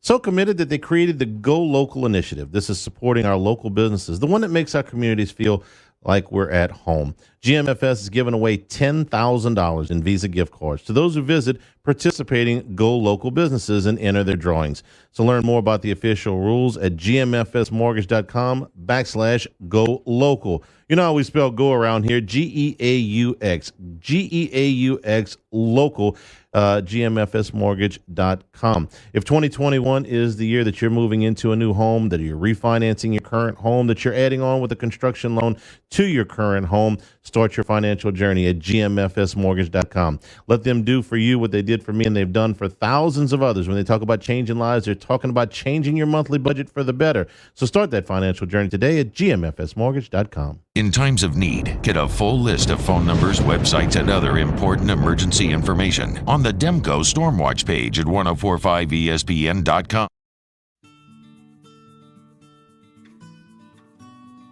This is a house call. This is a follow-up appointment.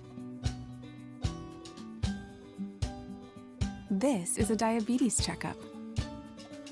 This isn't just more convenient care, it's more advanced care. This is innovating healthcare at Louisiana's #1 hospital, Ochsner. Hey guys, this is Ryan Terrio with Mercedes-Benz of Baton Rouge, and you've got to come see us for the New Year's Certified Pre-Owned event. CPO vehicles come with an unlimited mileage warranty, and right now we're offering a 2-month payment credit up to $1,500, as well as 1.99% for 36 months on all eligible models. Check them out at mbobr.com or go see my guys Nick and Hess to take your new year up a gear. See dealer for complete details and exclusions. Qualified customers only, subject to credit approval by NBFS. Must take delivery by March 1st, 2021.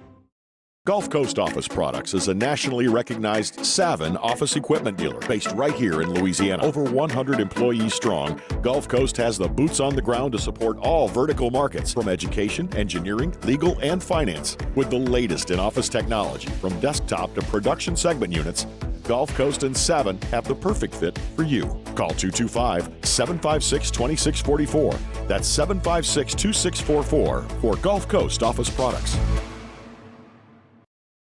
At All-Star Toyota, you get it all. If you're in the market for an all-new Toyota vehicle, come see our friendly and knowledgeable sales team at All-Star Toyota. Located in Baton Rouge at the corner of Airline and Goodwood, we've been serving our community since 2005 by offering a large selection of new Toyota cars, trucks, and SUVs. Get behind the wheel of your dream car and take a test drive at All-Star Toyota today. ServiceMaster Elite create clean, disinfected work environments. As a local business, we take pride in serving the New Orleans and Baton Rouge areas. Our cleaning protocols follow CDC and OSHA standards for healthcare settings, offices, senior living, restaurants, and industrial plants. Contact ServiceMaster Elite to get your operation ready for reopening with germ disinfection cleaning. ServiceMaster Elite, the trusted choice in professional cleaning since 1996. I've been doing business with Luba for 25 years. They're dependable, trustworthy. It's just the attention to detail with our clients. Our folks have years and years of experience. They're highly trained professionals. But many companies have that asset. What I'd like to think makes Luba a bit different is that we use those talents in a way that truly is dedicated to serving the needs of the folks who depend on us. Coming up on Monday's Off the Bench, we recap the legendary weekend that was a battle for the ages and the aged, who emerged as the winner, Brady or Brees. Plus, how did LSU basketball and the Pelicans fare? And we'll give you our weekend winners. Off the Bench, 104.5 ESPN.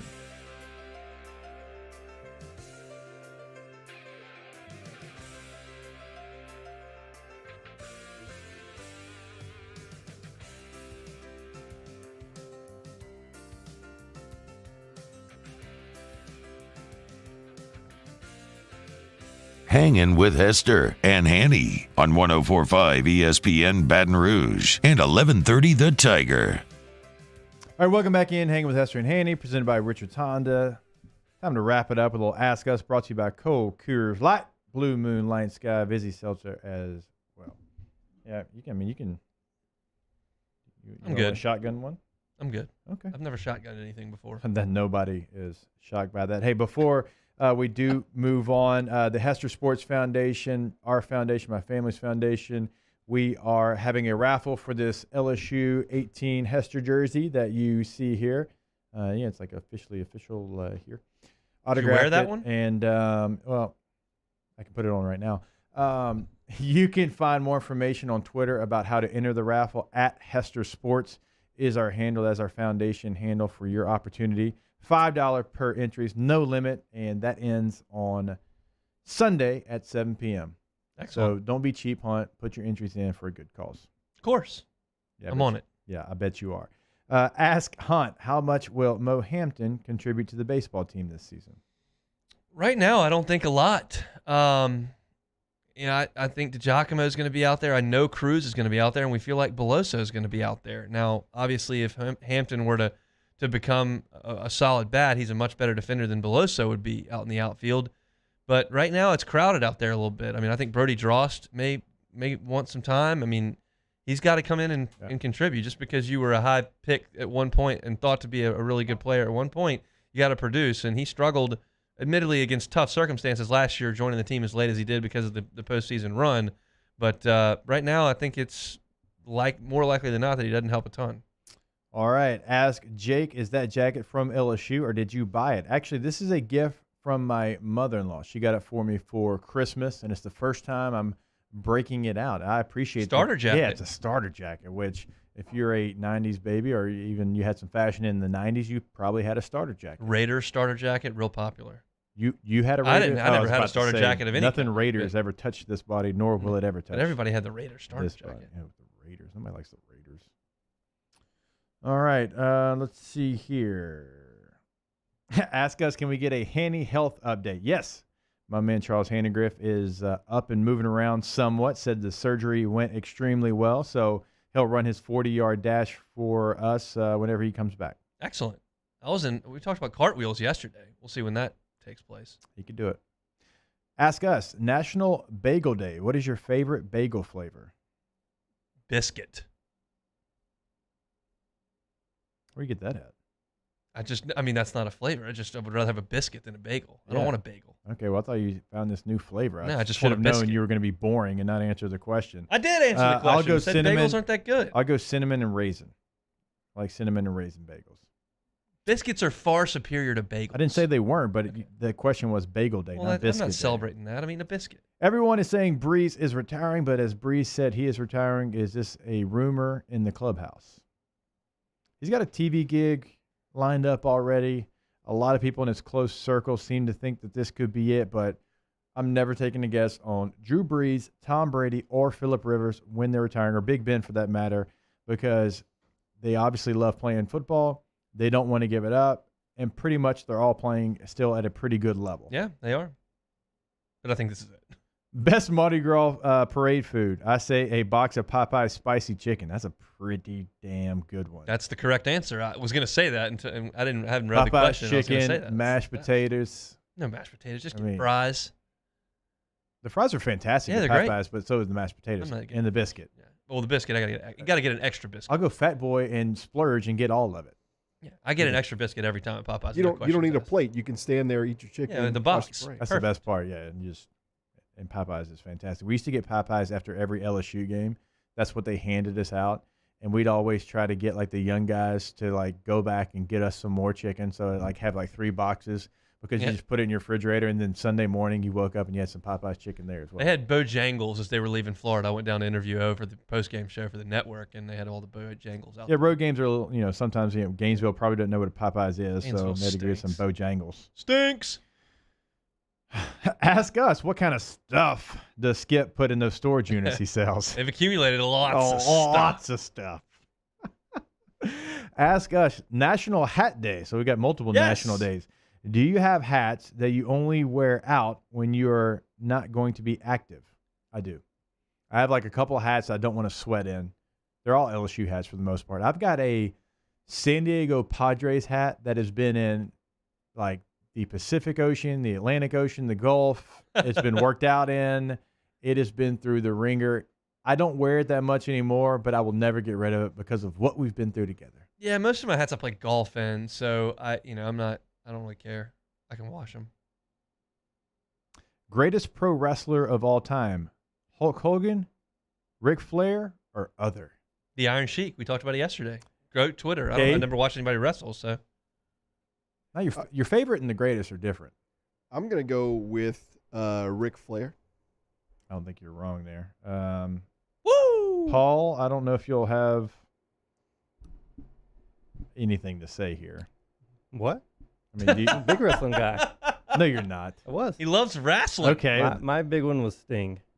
Oh, Sting with I've the heard bat. you say that before. Like Venice Beach Sting, blonde buzz cut, or bat Sting?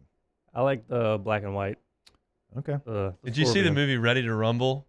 I did. God, what a great flick that was. with So- Jimmy the King. Crown me!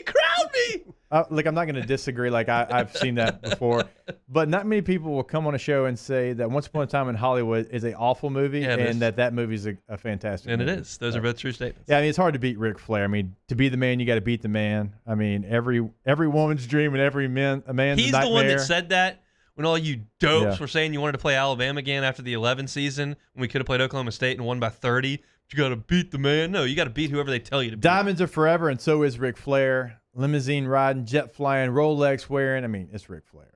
Okay. So many great quotes. Ask us who wears 18 and 7 next football season. I have no idea. Obviously, Chris Curry decided to transfer. Yeah. So I don't know where they're going to go. The run with of that. late has not been great. Some transfers, some guys not playing, number changes in the middle of the year, injuries. Not great. Got to get back on track here. Hoot, what is your favorite Mardi Gras parade to attend? Let's say Bacchus. Okay. I like Uptown. Kay, do you have one? I'm trying to think. It's the one on that Sunday, Lundi Gras, that it runs through Mid-City, New Orleans. Endymion. Endymion, yeah. But it's there's so many back-to-back on that same day that it makes it really Endymion's fun. Saturday in Mid-City. Bacchus is Sunday, Uptown. All right, it's going to do it for this week's shows. We'll be back same time, same place on Monday afternoon. We'll see you there after the Saints' big victory against the Tampa Bay Buccaneers to land their spot in the NFC Championship game. #WhoDat. Looking forward to it. Hangin' with Hester and Hanny. Are you a licensed contractor? There's lots of good contractors in Louisiana doing work the right way, but unfortunately, too many unlicensed contractors are working outside the licensing requirements. Working as a contractor in Louisiana requires a license for the company doing the work. The Louisiana State Licensing Board for Contractors wants to help you get licensed to allow you to conduct work legally. It's not difficult to get the license. We can help you. Go to lacontractor.org for more information. Licensed contractors, it's the law. Gulf Coast Office Products is a nationally recognized Savin office equipment dealer based right here in Louisiana. Over 100 employees strong, Gulf Coast has the boots on the ground to support all vertical markets from education, engineering, legal, and finance with the latest in office technology.